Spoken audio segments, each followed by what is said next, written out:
Hello ਦੋਸਤੋ, ਮੈਂ ਅੰਕਿਤ ਸਿੰਘ ਰਾਣਾ ਸਵਾਗਤ ਕਰਦਾ ਹਾਂ ਤੁਹਾਡਾ ਸਾਰਿਆਂ ਦਾ ਤੁਹਾਡੇ ਆਪਣੇ ਫੇਵਰਿਟ YouTube ਚੈਨਲ ਪ੍ਰਤਾਪ ਅਕੈਡਮੀ ਦੇ ਉੱਤੇ। ਤੇ ਪੰਜਾਬ ਦੇ ਆਉਣ ਵਾਲੇ ਸਾਰੇ ਐਗਜ਼ਾਮਸ ਵਾਸਤੇ ਆਪਾਂ ਨੇ ਪੰਜਾਬ ਜੀਕੇ ਸ਼ੁਰੂ ਕਰੀ ਹੋਈ ਹੈ ਤੇ ਅੱਜ ਆਪਣੀ ਪੰਜਾਬ ਜੀਕੇ ਦੀ ਹੈਗੀ ਹੈ 27ਵੀਂ ਕਲਾਸ। ਠੀਕ ਹੈ, ਜਿਹਦੇ ਚ ਆਪਾਂ ਲਾਸਟ ਟੌਪਿਕ ਜਿਹੜਾ ਆਪਾਂ ਪੜ੍ਹ ਰਹੇ ਸੀਗੇ ਫਰੀडम ਸਟਰਗਲ, ਉਸ ਨੂੰ ਅੱਜ ਆਪਾਂ ਕੰਪਲੀਟ ਕਰ ਲਾਂਗੇ। ਠੀਕ ਹੈ, ਯਾਨੀ ਅੱਜ ਵੀ ਆਪਣਾ ਟੌਪਿਕ ਕਿਹੜਾ ਹੈ?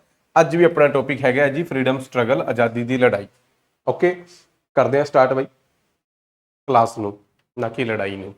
ਠੀਕ ਹੈ, ਤੇ ਬਾਕੀ ਬਈ ਜਿਹੜੇ ਸਟੂਡੈਂਟ ਪਹਿਲੀ ਵਾਰ ਚੈਨਲ ਦੇ ਉੱਤੇ ਆਏ ਆ, ਚੈਨਲ ਨੂੰ ਸਬਸਕ੍ਰਾਈਬ ਕਰ ਲੈਣ ਤੇ ਪਹਿਲਾਂ ਵਾਲੀ ਕਲਾਸਾਂ ਦੀ ਇੱਕ ਅਲੱਗ ਤੋਂ ਪਲੇਲਿਸਟ ਹੈ, ਉਹ ਕਮੈਂਟ ਬਾਕਸ 'ਚ ਜਾ ਕੇ ਚੈੱਕ ਕਰ ਲੈਣ, ਉੱਥੇ ਉਹਨਾਂ ਨੂੰ ਲਿੰਕ ਮਿਲ ਜਾਏਗਾ। ਠੀਕ ਹੈ, ਤਾਂ ਅੱਜ ਸਭ ਤੋਂ ਪਹਿਲਾਂ ਆਪਾਂ ਪੜਾਂਗੇ ਜੀ ਮਦਨ ਲਾਲ ਢੀਂਗਰਾ ਬਾਰੇ। ਠੀਕ ਹੈ, ਤਾਂ ਮਦਨ ਲਾਲ ਢੀਂਗਰਾ ਬਾਰੇ ਪੜ੍ਹਦੇ ਆ ਜੀ।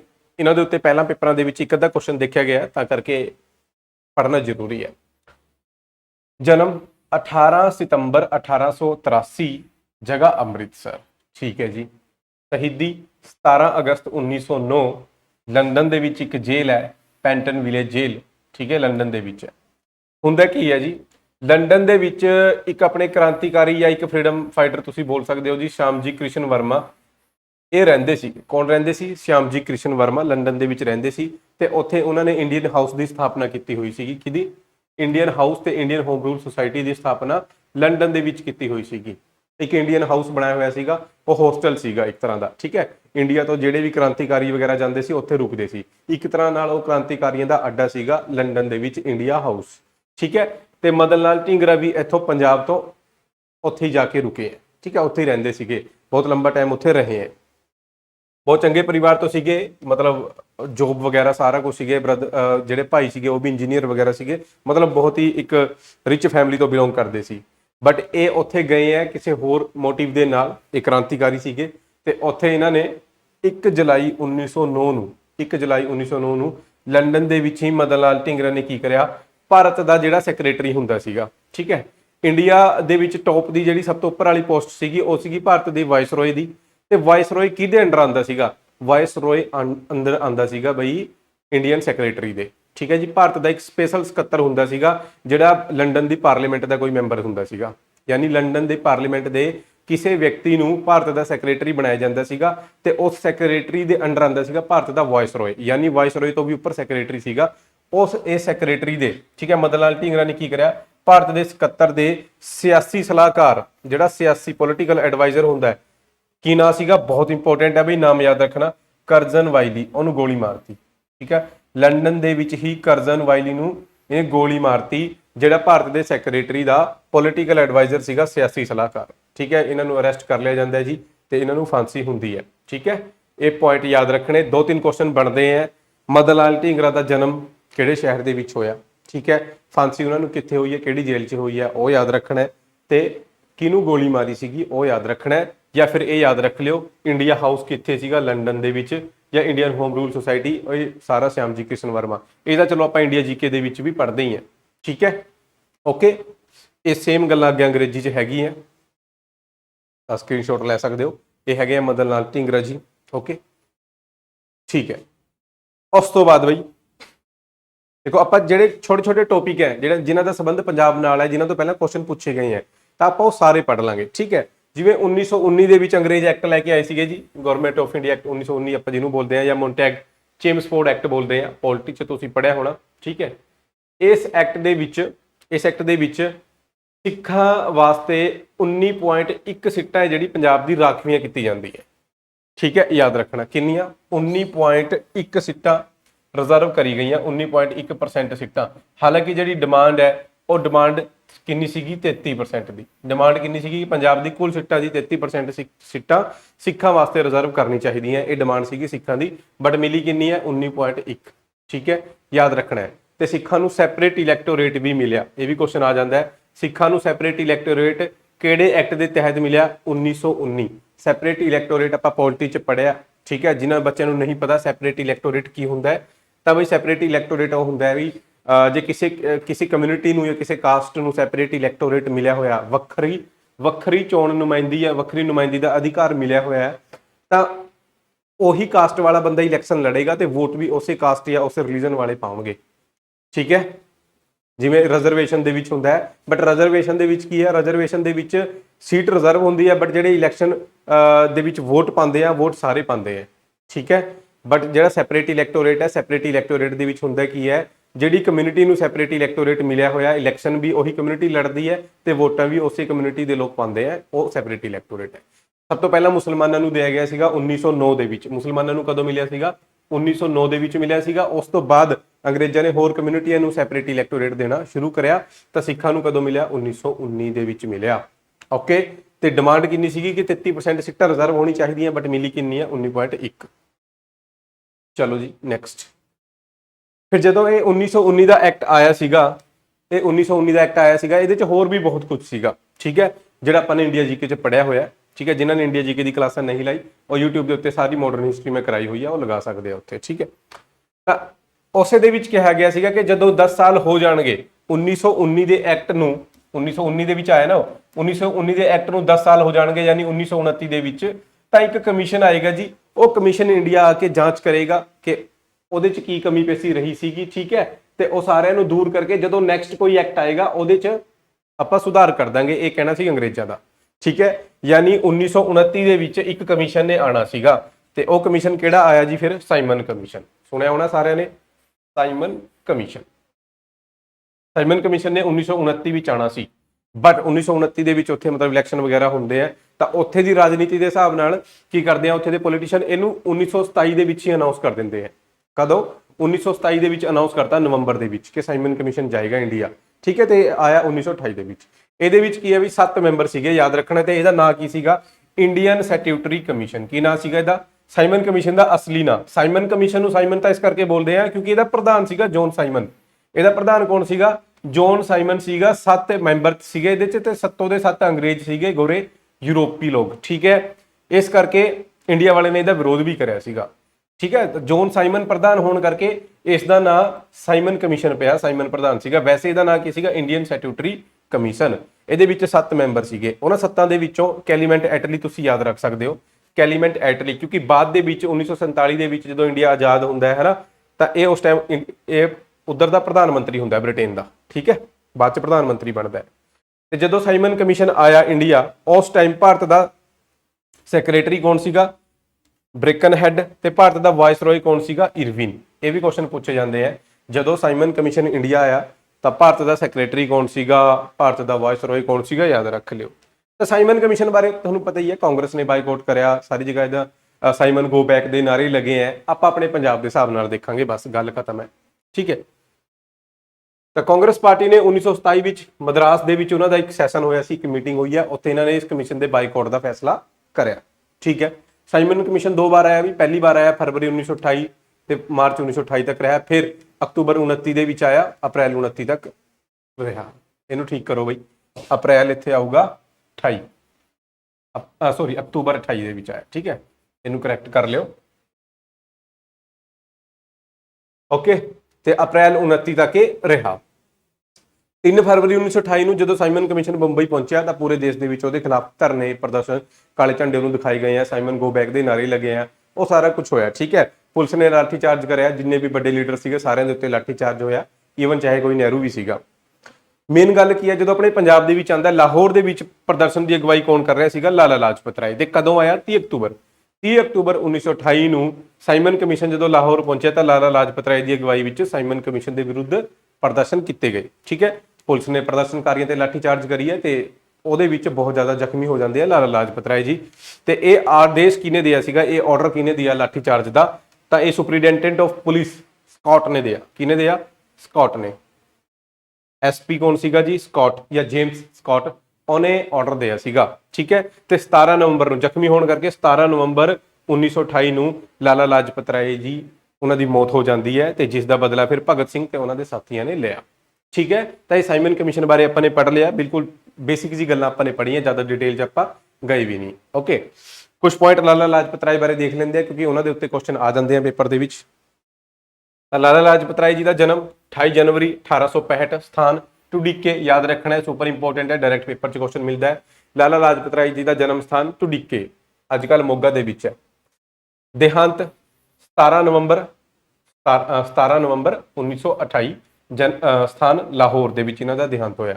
ਇਹਨਾਂ ਨੂੰ ਪੰਜਾਬ ਕੇਸਰੀ ਦੇ ਨਾਂ ਤੋਂ ਜਾਣਿਆ ਜਾਂਦਾ ਹੈ, ਸ਼ੇਰੇ ਪੰਜਾਬ ਦੇ ਨਾਂ ਤੋਂ ਜਾਣਿਆ ਜਾਂਦਾ ਹੈ। ਬਾਕੀ ਸ਼ੇਰੇ ਪੰਜਾਬ ਦੇ ਨਾਂ ਤੋਂ ਆਪਾਂ ਮਹਾਰਾਜਾ ਰਣਜੀਤ ਸਿੰਘ ਨੂੰ ਵੀ ਜਾਣਦੇ ਹਾਂ। ਠੀਕ ਹੈ। ਕਾਂਗਰਸ ਦੇ ਜਿਹੜੇ ਦੇਖੋ ਕਾਂਗਰਸ ਪਾਰਟੀ ਦੋ ਧੜਿਆਂ 'ਚ ਡਿਵਾਈਡ ਹੋ ਗਈ ਸੀ, ਨਰਮ ਦਲ ਤੇ ਗਰਮ ਦਲ, ਪਤਾ ਹੀ ਹੈ ਆਪਾਂ ਨੂੰ। ਤਾਂ ਇਹ ਗਰਮ ਦਲ ਦੇ ਨੇਤਾ ਸੀਗੇ। ਠੀਕ ਹੈ, ਕਿਹੜੇ ਦਲ ਦੇ? ਗਰਮ ਦਲ ਦੇ ਨੇਤਾ। ਲਾਹੌਰ ਦੇ ਵਿੱਚ ਪੰਜਾਬ ਨੈਸ਼ਨਲ ਬੈਂਕ ਦੀ ਸਥਾਪਨਾ ਇਹਨਾਂ ਨੇ ਕਰੀ ਹੈ। ਪੀਐਨਬੀ ਬੈਂਕ ਇਹਨਾਂ ਦੁਆਰਾ ਬਣਾਇਆ ਗਿਆ, ਉਹਨਾਂ ਦੇ ਸੰਸਥਾਪਕ ਹੈ। ਇਹਨਾਂ ਨੇ ਸਵਾਮੀ ਦਇਆਨੰਦ ਸਰਸਵਤੀ ਜਿਨ੍ਹਾਂ ਨੇ ਆਰਿਆ ਸਮਾਜ ਬਣਾਇਆ ਸੀਗਾ, ਤਾਂ ਸਵਾਮੀ ਦਇਆਨੰਦ ਸਰਸਵਤੀ ਦੇ ਨਾਲ ਮਿਲ ਕੇ ਆਰਿਆ ਸਮਾਜ ਨੂੰ ਪੰਜਾਬ ਵਿੱਚ ਬਹੁਤ ਫੇਮਸ ਕਰਾਇਆ ਇਹਨਾਂ ਨੇ। ਠੀਕ ਹੈ, ਤੇ ਇਹ ਜਿਹੜੇ ਆਪਾਂ ਸਕੂਲ ਵਗੈਰਾ ਦੇਖਦੇ ਹਾਂ, ਡੀਏਵੀ ਸਕੂਲ, ਇਹ ਲਾਲਾ ਹੰਸਰਾਜ ਨਾਲ ਮਿਲ ਕੇ ਇਹਨਾਂ ਨੇ ਬਣਾਏ ਹੈ। ਠੀਕ ਹੈ। ਕਿਤਾਬਾਂ ਵੈਸੇ ਤਾਂ ਬਹੁਤ ਹੈ, ਬਟ ਆਪਾਂ ਦੋ ਹੀ ਯਾਦ ਰੱਖਾਂਗੇ ਫਿਲਹਾਲ।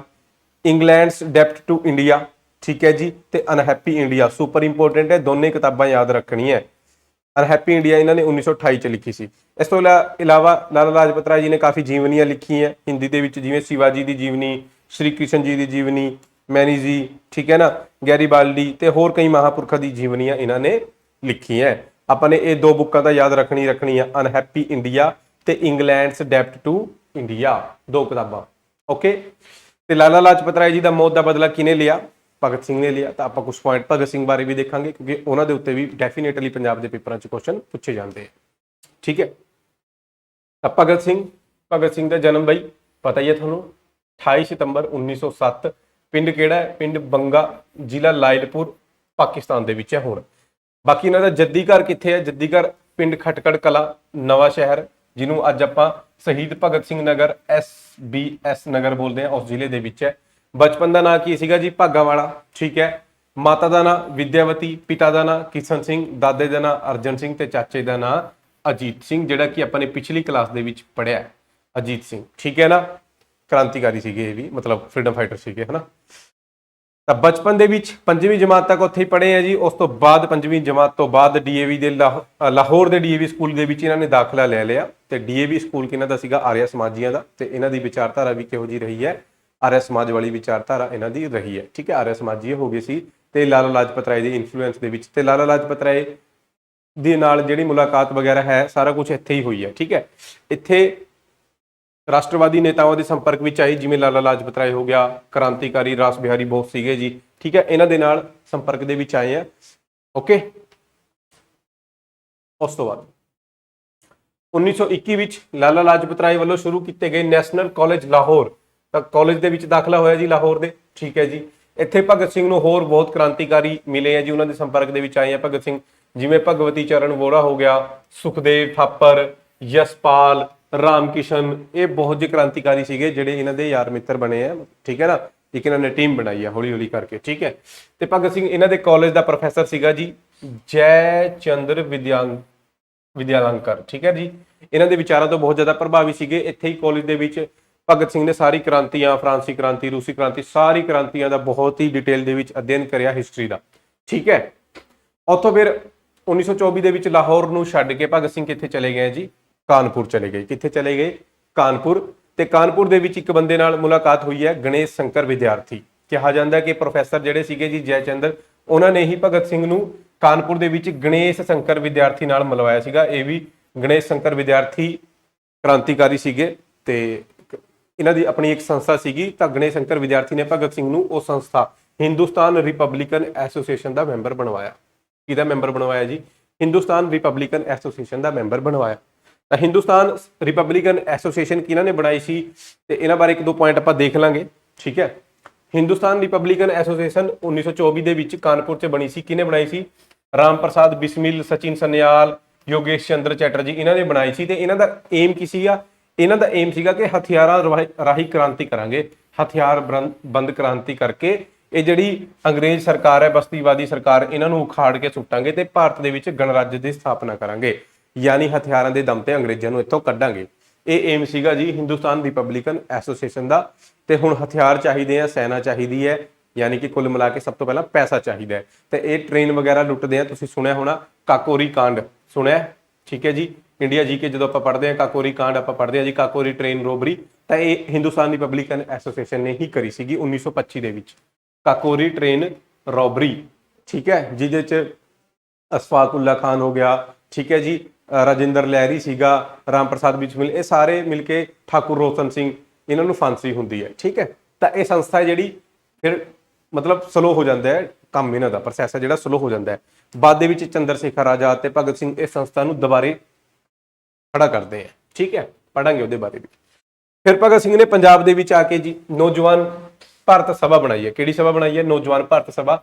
ਪੇਪਰ ਦੇ ਵਿੱਚ ਡਾਇਰੈਕਟ ਕੁਐਸਚਨ ਪੁੱਛਿਆ ਜਾਂਦਾ ਨੌਜਵਾਨ ਭਾਰਤ ਸਭਾ ਕਿਹਨੇ ਬਣਾਈ ਹੈ? ਭਗਤ ਸਿੰਘ ਤੇ ਉਹਦੇ ਸਾਥੀਆਂ ਨੇ। ਠੀਕ ਹੈ, ਮਾਰਚ 1926 ਦੇ ਵਿੱਚ ਭਗਤ ਸਿੰਘ ਤੇ ਸਾਥੀਆਂ ਨੇ ਨੌਜਵਾਨ ਭਾਰਤ ਸਭਾ ਬਣਾਈ। ਨੌਜਵਾਨ ਭਾਰਤ ਸਭਾ ਦਾ ਪਹਿਲਾ ਪ੍ਰਧਾਨ ਪੁੱਛਿਆ ਜਾਂਦਾ ਜੀ ਰਾਮਚੰਦਰ। ਕੌਣ ਹੈ? ਰਾਮਚੰਦਰ। ਪਹਿਲਾ ਸਕੱਤਰ ਭਗਤ ਸਿੰਘ। ਖਜ਼ਾਨਚੀ ਕੌਣ ਸੀਗਾ ਜੀ? ਭਗਵਤੀ ਚਰਨ ਵੋੜਾ ਤੇ ਇਸ ਤੋਂ ਇਲਾਵਾ ਯਸ਼ਪਾਲ ਛਬੀਲਦਾਸ, ਇਹ ਹੋਰ ਵੀ ਮੈਂਬਰ ਸੀਗੇ। ਠੀਕ ਹੈ, ਮੁੱਖ ਮਕਸਦ ਕੀ ਸੀਗਾ? ਮੁੱਖ ਮਕਸਦ ਇਹ ਸੀਗਾ ਪੰਜਾਬ ਦੇ ਯੂਥ ਨੂੰ, ਪੰਜਾਬ ਦੇ ਕਿਸਾਨਾਂ ਨੂੰ, ਪੰਜਾਬ ਦੇ ਮਜ਼ਦੂਰਾਂ ਨੂੰ ਅੰਗਰੇਜ਼ਾਂ ਦੇ ਵਿਰੁੱਧ ਖੜਾ ਕਰਨਾ ਹੈ। ਬਸ ਮਕਸਦ ਪੰਜਾਬ ਦੇ ਕਿਸਾਨ, ਨੌਜਵਾਨ ਤੇ ਮਜ਼ਦੂਰਾਂ ਨੂੰ ਬ੍ਰਿਟਿਸ਼ ਰਾਜ ਦੇ ਖਿਲਾਫ ਜਿਹੜਾ ਸੰਘਰਸ਼ ਚੱਲਿਆ ਹੋਇਆ ਉਹਦੇ 'ਚ ਸ਼ਾਮਿਲ ਕਰਨਾ ਹੈ। ਓਕੇ, ਠੀਕ ਹੈ ਜੀ, ਕੰਮ ਕਰਨਾ ਸਟਾਰਟ ਕਰਦੇ ਆ। ਹੈੱਡਕੁਆਟਰ ਬਣਾਉਂਦੇ ਆ, ਸਭ ਤੋਂ ਪਹਿਲਾਂ ਬਣਾਏ ਅੰਮ੍ਰਿਤਸਰ ਦੇ ਵਿੱਚ।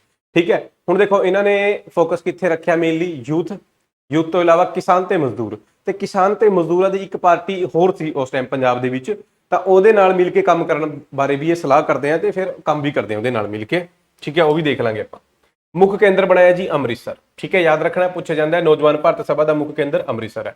1928 ਦੇ ਵਿੱਚ ਅੰਮ੍ਰਿਤਸਰ ਵਿੱਚ ਇੱਕ ਬੈਠਕ ਹੁੰਦੀ ਹੈ, ਫੈਸਲਾ ਕਰਦੇ ਆ ਕਿ ਜੀ ਕੀਰਤੀ ਕਿਸਾਨ ਪਾਰਟੀ, ਕੀਰਤੀ ਮਤਲਬ ਇੱਕ ਤਰ੍ਹਾਂ ਦੀ ਕੀਰਤੀ, ਜਿਹੜੇ ਬਈ ਮਜ਼ਦੂਰ ਹੋ ਗਏ, ਕਿਸਾਨ ਹੋ ਗਏ। ਠੀਕ ਹੈ, ਮਜ਼ਦੂਰ ਤੇ ਕਿਸਾਨ ਮਜ਼ਦੂਰਾਂ ਦੀ ਪਾਰਟੀ ਸੀਗੀ, ਇਹਦੇ ਨਾਲ ਮਿਲ ਕੇ ਕੰਮ ਕਰਾਂਗੇ। ਓਕੇ, ਯਾਦ ਰੱਖਣਾ ਹੈ। ਇਹ ਫੈਸਲਾ ਕਿੱਥੇ ਹੋਇਆ? 1928 ਅੰਮ੍ਰਿਤਸਰ ਦੇ ਵਿੱਚ। ਬਾਕੀ ਇਸ ਪਾਰਟੀ ਬਾਰੇ ਵੀ ਅੱਗੇ ਆਪਾਂ ਪੜ੍ਹ ਲਾਂਗੇ ਕਿਹਨੇ ਬਣਾਈ ਹੈ, ਕਿ ਇਹਨਾਂ ਦੇ ਅਖਬਾਰ ਦਾ ਨਾਮ ਸੀਗਾ। ਨੌਜਵਾਨ ਭਾਰਤ ਸਭਾ ਅਖਬਾਰ ਸ਼ੁਰੂ ਕਰਦੀ ਹੈ ਨੌਜਵਾਨ ਦੇ ਨਾਮ ਤੋਂ। ਠੀਕ ਹੈ, ਇੱਕ ਇਹ ਟਰੈਕ ਸੁਸਾਇਟੀ ਬਣਾਉਂਦੇ ਆ ਤੇ ਛੋਟੇ ਛੋਟੇ ਟਰੈਕਟ ਛਾਪਦੇ ਆ। ਟਰੈਕਟ ਮਤਲਬ ਜਿਵੇਂ ਪਰਚੇ ਹੋ ਗਏ, ਪੈਂਪਲੇਟ ਹੋ ਗਏ, ਹੈ ਨਾ, ਕੋਈ ਛੋਟਾ ਜਿਹਾ ਇੱਕ ਮੈਸੇਜ ਦੇਣਾ ਫਟਾਫਟ ਜਨਤਾ ਨੂੰ, ਹੈ ਨਾ, ਟਰੈਕ ਪਰਚੇ ਟਾਈਪ ਬਣਾਉਂਦੇ ਆ ਤੇ ਉਹਦੇ ਵਿੱਚ ਐਸੇ, ਲੇਖ ਜਾਂ ਸਪੀਚਾਂ ਛਾਪ ਕੇ ਜਨਤਾ ਤੱਕ ਪਹੁੰਚਾਉਂਦੇ ਆ। ਠੀਕ ਹੈ, ਬਹੁਤ ਉਸ ਟਾਈਮ ਦੀ ਬਹੁਤ ਪ੍ਰਸਿੱਧ ਟਰੈਕ ਸੀਗੇ, ਬਟ ਮੈਂ 2-3 ਹੀ ਤੁਹਾਨੂੰ ਇੱਥੇ ਦਈ ਹੈ ਕਿ ਇੰਨੇ ਕੀ ਬਹੁਤ ਹੈ। ਠੀਕ ਹੈ ਨਾ, ਜਿਵੇਂ ਪ੍ਰਿੰਸੀਪਲ ਛਬੀਲਦਾਸ, ਇਹਦੇ ਪ੍ਰਸਿੱਧ ਟਰੈਕਟ ਕਿਹੜੇ ਸੀਗੇ? Why do we want swaraj, ਆਪਾਂ ਨੂੰ ਸਵਰਾਜ ਕਿਉਂ ਚਾਹੀਦਾ ਹੈ। ਠੀਕ ਹੈ, ਭਾਰਤ ਮਾਤਾ ਦਾ ਦਰਸ਼ਨ, ਦੁਨੀਆ ਦਾ ਸਭ ਤੋਂ ਵੱਡਾ ਪਾਪ, ਇਹ 3 ਯਾਦ ਰੱਖ ਲਿਓ, ਬਹੁਤ ਹੈ। ਠੀਕ ਹੈ, ਟਰੈਕਟ ਦੇ ਉੱਤੇ ਮੈਂ ਕੁਐਸਚਨ ਨਹੀਂ ਦੇਖੇ ਸੀਰੀਅਸਲੀ। ਠੀਕ ਹੈ, ਬਹੁਤ ਕੋਈ ਰੇਅਰ ਹੋ ਗਿਆ ਕਿ ਤੁਹਾਨੂੰ ਪੁੱਛਿਆ ਜਾਵੇ, ਬਟ ਫਿਰ ਵੀ ਆਪਾਂ ਤਿਆਰੀ ਥੋੜੀ ਜੀ ਵਧੀਆ ਹੀ ਕਰ ਰਹੇ ਹਾਂ, ਹਨਾ। ਚਲੋ ਨੈਕਸਟ ਦੇਖੋ ਜੀ। 1928 ਦੇ ਵਿੱਚ ਨੌਜਵਾਨ ਭਾਰਤ ਸਭਾ ਨੇ ਲਾਲਾ ਲਾਜਪਤ ਰਾਏ ਦੀ ਅਗਵਾਈ ਵਿੱਚ ਸਾਈਮਨ ਕਮਿਸ਼ਨ ਦਾ ਬਾਈਕਾਟ ਕਰਨ ਦਾ ਫੈਸਲਾ ਕਰਿਆ ਤੇ ਅਪੀਲ ਕਰੀਏ ਕਿ ਸਾਰੇ ਮਿਲ ਕੇ ਆਪਾਂ ਸਾਈਮਨ ਕਮਿਸ਼ਨ ਦਾ ਵਿਰੋਧ ਕਰਾਂਗੇ ਤੇ ਲਾਲਾ ਲਾਜਪਤ ਰਾਏ ਦਾ ਸਾਥ ਦੇਵਾਂਗੇ। ਠੀਕ ਹੈ, ਹਾਲਾਂਕਿ ਇਸ ਟਾਈਮ ਤੱਕ ਲਾਲਾ ਲਾਜਪਤ ਰਾਏ ਦੀ ਵਿਚਾਰਧਾਰਾ ਤੇ ਭਗਤ ਸਿੰਘ ਦੀ ਵਿਚਾਰਧਾਰਾ ਇਹ ਡਿਫਰੈਂਟ ਹੋ ਚੁੱਕੀ ਸੀ। ਠੀਕ ਹੈ, ਬਟ ਫਿਰ ਵੀ ਕਿਤੇ ਨਾ ਕਿਤੇ ਇਹਨਾਂ ਨੂੰ ਤਿਆਰ ਕਰਨਾ ਜਾਂ ਫਿਰ ਇੱਕ ਰੋਲ ਮਾਡਲ, ਇਨਸਪਾਇਰ, ਉਹ ਸਟਾਰਟਿੰਗ ਦੇ ਵਿੱਚ ਕਿਤੇ ਨਾ ਕਿਤੇ ਲਾਲਾ ਲਾਜਪਤ ਰਾਏ ਹੀ ਸੀਗੇ। ਠੀਕ ਹੈ, ਓਕੇ, ਤਾਂ 17 ਨਵੰਬਰ 1928 ਨੂੰ ਲਾਲਾ ਲਾਜਪਤ ਰਾਏ ਦੀ ਸ਼ਹੀਦੀ ਹੋਣ ਤੋਂ ਬਾਅਦ, ਕਿਉਂਕਿ ਆਪਾਂ ਪੜ੍ਹ ਕੇ ਆ ਚੁੱਕੇ ਹਾਂ, ਸਾਈਮਨ ਕਮਿਸ਼ਨ ਆਇਆ, ਫਿਰ ਉਹਨਾਂ ਨੇ ਲਾਠੀ ਚਾਰਜ ਹੋਈ ਹੈ, ਲਾਲਾ ਲਾਜਪਤ ਰਾਏ ਜ਼ਖਮੀ ਹੋਏ ਹੈ ਤੇ 17 ਨਵੰਬਰ 1928 ਨੂੰ ਲਾਲਾ ਲਾਜਪਤ ਰਾਏ ਜੀ ਸ਼ਹੀਦ ਹੋ ਗਏ ਤੇ ਉਸ ਤੋਂ ਬਾਅਦ ਨੌਜਵਾਨ ਭਾਰਤ ਸਭਾ ਨੇ ਕਿਹਾ ਕਿ ਉਹ ਬਦਲਾ ਲਏਗੀ ਲਾਲਾ ਲਾਜਪਤ ਰਾਏ ਦੀ ਮੌਤ ਦਾ। ਦਿਨ ਇਹਨਾਂ ਨੇ ਡਿਸਾਈਡ ਕਰਿਆ 1 ਮਹੀਨੇ ਦੇ ਅੰਦਰ ਅੰਦਰ, ਯਾਨੀ 17 ਦਸੰਬਰ। ਠੀਕ ਹੈ, ਲਾਹੌਰ ਦਾ ਜਿਹੜਾ ਐਸਪੀ ਸੀਗਾ ਜੇਮਸ ਸਕਾਟ, ਇਹਨੂੰ ਮਾਰਨਾ ਸੀਗਾ। ਕਿਹਨੂੰ ਮਾਰਨਾ ਸੀਗਾ ਜੀ? ਲਾਹੌਰ ਦੇ ਐਸਪੀ ਜੇਮਸ ਸਕਾਟ ਨੂੰ। ਜੇਮਸ ਸਕਾਟ ਨੂੰ ਮਾਰਨਾ ਸੀਗਾ। ਪੂਰੀ ਪਲੈਨਿੰਗ ਇਹਨਾਂ ਨੇ ਕਰੀ ਹੈ ਕਿ ਇੱਕ ਬੰਦਾ ਪਛਾਣੇਗਾ ਉਹਨੂੰ। ਪਛਾਣਨ ਦੀ ਡਿਊਟੀ ਲਗਾਈ ਹੈ ਜੈ ਗੋਪਾਲ ਦੀ। ਕਿਹਦੀ ਡਿਊਟੀ ਲਗਾਈ ਹੈ? ਜੈ ਗੋਪਾਲ ਦੀ, ਕਿ ਉਹ ਥਾਣੇ ਦੇ ਬਾਹਰ ਰਹੇਗਾ, ਆਫਿਸ ਦੇ ਬਾਹਰ, ਤੇ ਉਹ ਆਪਣਾ ਦੇਖੇਗਾ ਕਿ ਕਦੋਂ ਇਹ ਆਇਆ ਜੇਮਸ ਸਕਾਟ, ਤੇ ਉਹ ਇਸ਼ਾਰਾ ਕਰੇਗਾ ਰਮਾਲ ਵਗੈਰਾ ਦੇ ਨਾਲ। ਠੀਕ ਹੈ, ਤੇ ਜਦੋਂ ਇਸ਼ਾਰਾ ਕਰ ਦੇਗਾ ਫਿਰ ਭਗਤ ਸਿੰਘ ਹੋ ਗਿਆ। ਠੀਕ ਹੈ, ਇੱਕ ਗੋਲੀ ਮਾਰਨਗੇ ਉਹਨੂੰ। ਤੇ ਚੰਦਰ ਸ਼ੇਖਰ ਆਜ਼ਾਦ ਦੀ ਡਿਊਟੀ ਲਗਾਈ ਗਈ ਸੀ ਕਿ ਉਹ ਬਸ ਇਹ ਨਿਗਾਹ ਰੱਖੇਗਾ ਕਿ ਕੋਈ ਭਗਤ ਸਿੰਘ ਤੇ ਰਾਜਗੁਰੂ ਦਾ ਕੋਈ ਪਿੱਛਾ ਤਾਂ ਨਹੀਂ ਕਰ ਰਿਹਾ, ਜੇ ਪਿੱਛਾ ਕਰ ਰਿਹਾ ਤਾਂ ਉਹ ਰੋਕੇਗਾ, ਬਸ ਇੱਕ ਡਿਊਟੀ ਸੀਗੀ। ਤਾਂ ਦੇਖ ਲਓ ਇੱਕ ਵਾਰ, ਐਸਪੀ ਜੇਮਸ ਸਕਾਟ ਨੂੰ ਪਛਾਣ ਕੇ ਤੇ ਇਸ਼ਾਰਾ ਕਰਨ ਦੀ ਡਿਊਟੀ ਕਿਹਦੀ ਲਗਾਈ ਗਈ ਹੈ? ਜੈ ਗੋਪਾਲ ਦੀ। ਰਾਜਗੁਰੂ ਤੇ ਭਗਤ ਸਿੰਘ ਦੀ ਡਿਊਟੀ ਸੀ ਕਿ ਸਕਾਟ ਤੇ ਗੋਲੀਆਂ ਚਲਾਉਣੀਆਂ। ਠੀਕ ਹੈ, ਚੰਦਰ ਸ਼ੇਖਰ ਆਜ਼ਾਦ ਦੀ ਡਿਊਟੀ ਸੀ ਕਿ ਪੁਲਿਸ ਅਗਰ ਭਗਤ ਸਿੰਘ ਤੇ ਰਾਜਗੁਰੂ ਦਾ ਪਿੱਛਾ ਕਰ ਰਹੀ ਹੈ ਤਾਂ ਉਹਨੇ ਰੋਕਣਾ ਹੈ। ਠੀਕ ਹੈ, ਮਤਲਬ ਪਿੱਛਾ ਨਾ ਕਰੇ ਕੋਈ। ਠੀਕ ਹੈ ਜੀ, ਪੂਰੀ ਪਲੈਨਿੰਗ ਦੇ ਨਾਲ ਪਹੁੰਚ ਜਾਂਦੇ ਆ। ਬਟ ਜਿਹੜਾ ਜੈ ਗੋਪਾਲ ਸੀਗਾ, ਜਦੋਂ ਸਕਾਟ ਦੇ ਦਫ਼ਤਰ ਤੋਂ ਏਐਸਪੀ ਨਿਕਲਿਆ, ਮਤਲਬ ਜਿਹੜਾ ਸਕਾਟ ਸੀਗਾ ਇਹ ਤਾਂ ਐਸਪੀ ਸੀਗਾ, ਐਸਪੀ ਤੋਂ ਥੱਲੇ ਕੀ ਹੁੰਦਾ ਹੈ? ਅਸਿਸਟੈਂਟ, ਹੈ ਨਾ। ਤਾਂ ਉਹ ਜਿਹੜਾ ਏਐਸਪੀ ਨਿਕਲਿਆ ਸਾਂਡਰਸ, ਇਹਨੇ ਇਸੇ ਨੂੰ ਸਕਾਟ ਸਮਝ ਲਿਆ, ਠੀਕ ਹੈ, ਇਹਨੇ ਇਸੇ ਨੂੰ ਸਕਾਟ ਸਮਝ ਲਿਆ ਤੇ ਇਸ਼ਾਰਾ ਕਰਤਾ। ਰਾਜਗੁਰੂ ਤੋਂ ਭਗਤ ਸਿੰਘ ਨੇ ਕੀ ਕਰਿਆ, ਚੱਕ ਕੇ ਸਾਂਡਰਸ ਨੂੰ ਹੀ ਗੋਲੀਆਂ ਨਾਲ ਮਾਰਤਾ। ਹੁਣ ਇਹਨਾਂ ਦੇ ਪਿੱਛੇ ਇੱਕ ਹਵਲਦਾਰ ਹੈ ਚੰਨਣ ਸਿੰਘ, ਉਹ ਪੈ ਗਿਆ, ਭਗਤ ਸਿੰਘ ਦਾ ਪਿੱਛਾ ਕਰਨ ਲੱਗਿਆ ਤਾਂ ਚੰਦਰ ਸ਼ੇਖਰ ਆਜ਼ਾਦ ਨੇ ਚੰਨਣ ਸਿੰਘ ਨੂੰ, ਹਵਲਦਾਰ ਚੰਨਣ ਸਿੰਘ ਨੂੰ ਮਾਰਤਾ, ਠੀਕ ਹੈ। ਤੇ ਉਸ ਤੋਂ ਬਾਅਦ ਲਾਹੌਰ ਦੇ ਵਿੱਚ ਇਹਨਾਂ ਨੇ ਪਰਚੇ ਲਗਾਤੇ ਬਈ ਕਿ ਲਾਲਾ ਲਾਜਪਤ ਰਾਏ ਦੀ ਮੌਤ ਦਾ ਬਦਲਾ ਲੈ ਲਿਆ ਗਿਆ, ਠੀਕ ਹੈ। ਤੇ ਫਿਰ ਉੱਥੋਂ ਪੰਜਾਬ ਦੇ ਵਿੱਚ ਪੁਲਿਸ ਇਹਨਾਂ ਦੀ ਭਾਲ ਦੇ ਵਿੱਚ ਸੀਗੀ ਤਾਂ ਇਹ ਪੰਜਾਬ ਨੂੰ ਛੱਡ ਕੇ ਇੱਧਰ ਉੱਧਰ ਆਪਣਾ ਹੋ ਗਏ, ਠੀਕ ਹੈ। ਹੁਣ ਆਪਾਂ ਦੇਖਾਂਗੇ ਵੀ ਇਹਨਾਂ ਨੇ ਇੱਕ ਇਹ ਸੰਸਥਾ ਵੀ ਬਣਾਈ ਸੀਗੀ ਹਿੰਦੁਸਤਾਨ ਸੋਸ਼ਲਿਸਟ ਰਿਪਬਲਿਕਨ ਐਸੋਸੀਏਸ਼ਨ। ਇਹ 1928 ਦੀ ਗੱਲ ਹੈ। ਕਿਹਦੀ ਗੱਲ ਹੈ? 1928 ਦੀ ਗੱਲ ਹੈ। ਸੇਮ ਉਹੀ ਦੌਰ ਹੈ 1928 ਵਾਲਾ ਜਦੋਂ ਸਾਂਡਰਸ ਦੀ ਹੱਤਿਆ ਹੋਈ ਹੈ, ਠੀਕ ਹੈ।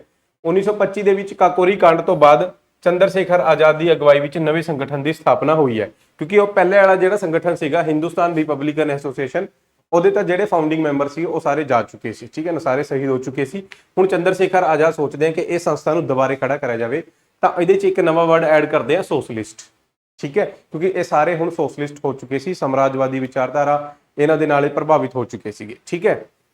ਦਿੱਲੀ ਦੇ ਵਿੱਚ ਮੀਟਿੰਗ ਬੁਲਾਈ ਜਾਂਦੀ ਹੈ ਤੇ ਸੰਸਥਾਪਕ ਕੌਣ ਹੈ ਜੀ ਇਸ ਸੰਸਥਾ ਦਾ? ਚੰਦਰ ਸ਼ੇਖਰ ਆਜ਼ਾਦ ਤੇ ਬਾਕੀ ਹੋਰ ਬੰਦੇ ਭਗਤ ਸਿੰਘ, ਸੁਖਦੇਵ, ਭਗਵਤੀ ਚਰਨ ਵੋਰਾ, ਬਹੁਤ ਕ੍ਰਾਂਤੀਕਾਰੀ ਸੀਗੇ ਜੀ, ਸੈਂਕੜੋ ਕ੍ਰਾਂਤੀਕਾਰੀ ਇਕੱਠੇ ਹੁੰਦੇ ਆ ਪੰਜਾਬ, ਯੂਪੀ, ਬੰਗਾਲ ਤੋਂ ਤੇ ਇਸ ਸੰਸਥਾ ਨੂੰ ਦੁਬਾਰੇ ਤਿਆਰ ਕਰਦੇ, ਠੀਕ ਹੈ, ਯਾਦ ਰੱਖਣਾ ਹੈ। ਤਾਂ ਹਿੰਦੁਸਤਾਨ ਸੋਸ਼ਲਿਸਟ ਰਿਪਬਲਿਕਨ ਐਸੋਸੀਏਸ਼ਨ ਦਾ ਸੰਬੰਧ ਕਿਹਦੇ ਨਾਲ ਹੈ? ਭਗਤ ਸਿੰਘ ਦੇ ਨਾਲ ਹੈ, ਠੀਕ ਹੈ। ਤੇ ਹਿੰਦੁਸਤਾਨ ਰਿਪਬਲਿਕਨ ਐਸੋਸੀਏਸ਼ਨ ਉਹਦਾ ਵੀ ਇੱਕ ਵਾਰ ਮੈਂਬਰ ਬਣਿਆ ਭਗਤ ਸਿੰਘ, ਠੀਕ ਹੈ, ਕੋਈ ਚੱਕਰ ਨਹੀਂ।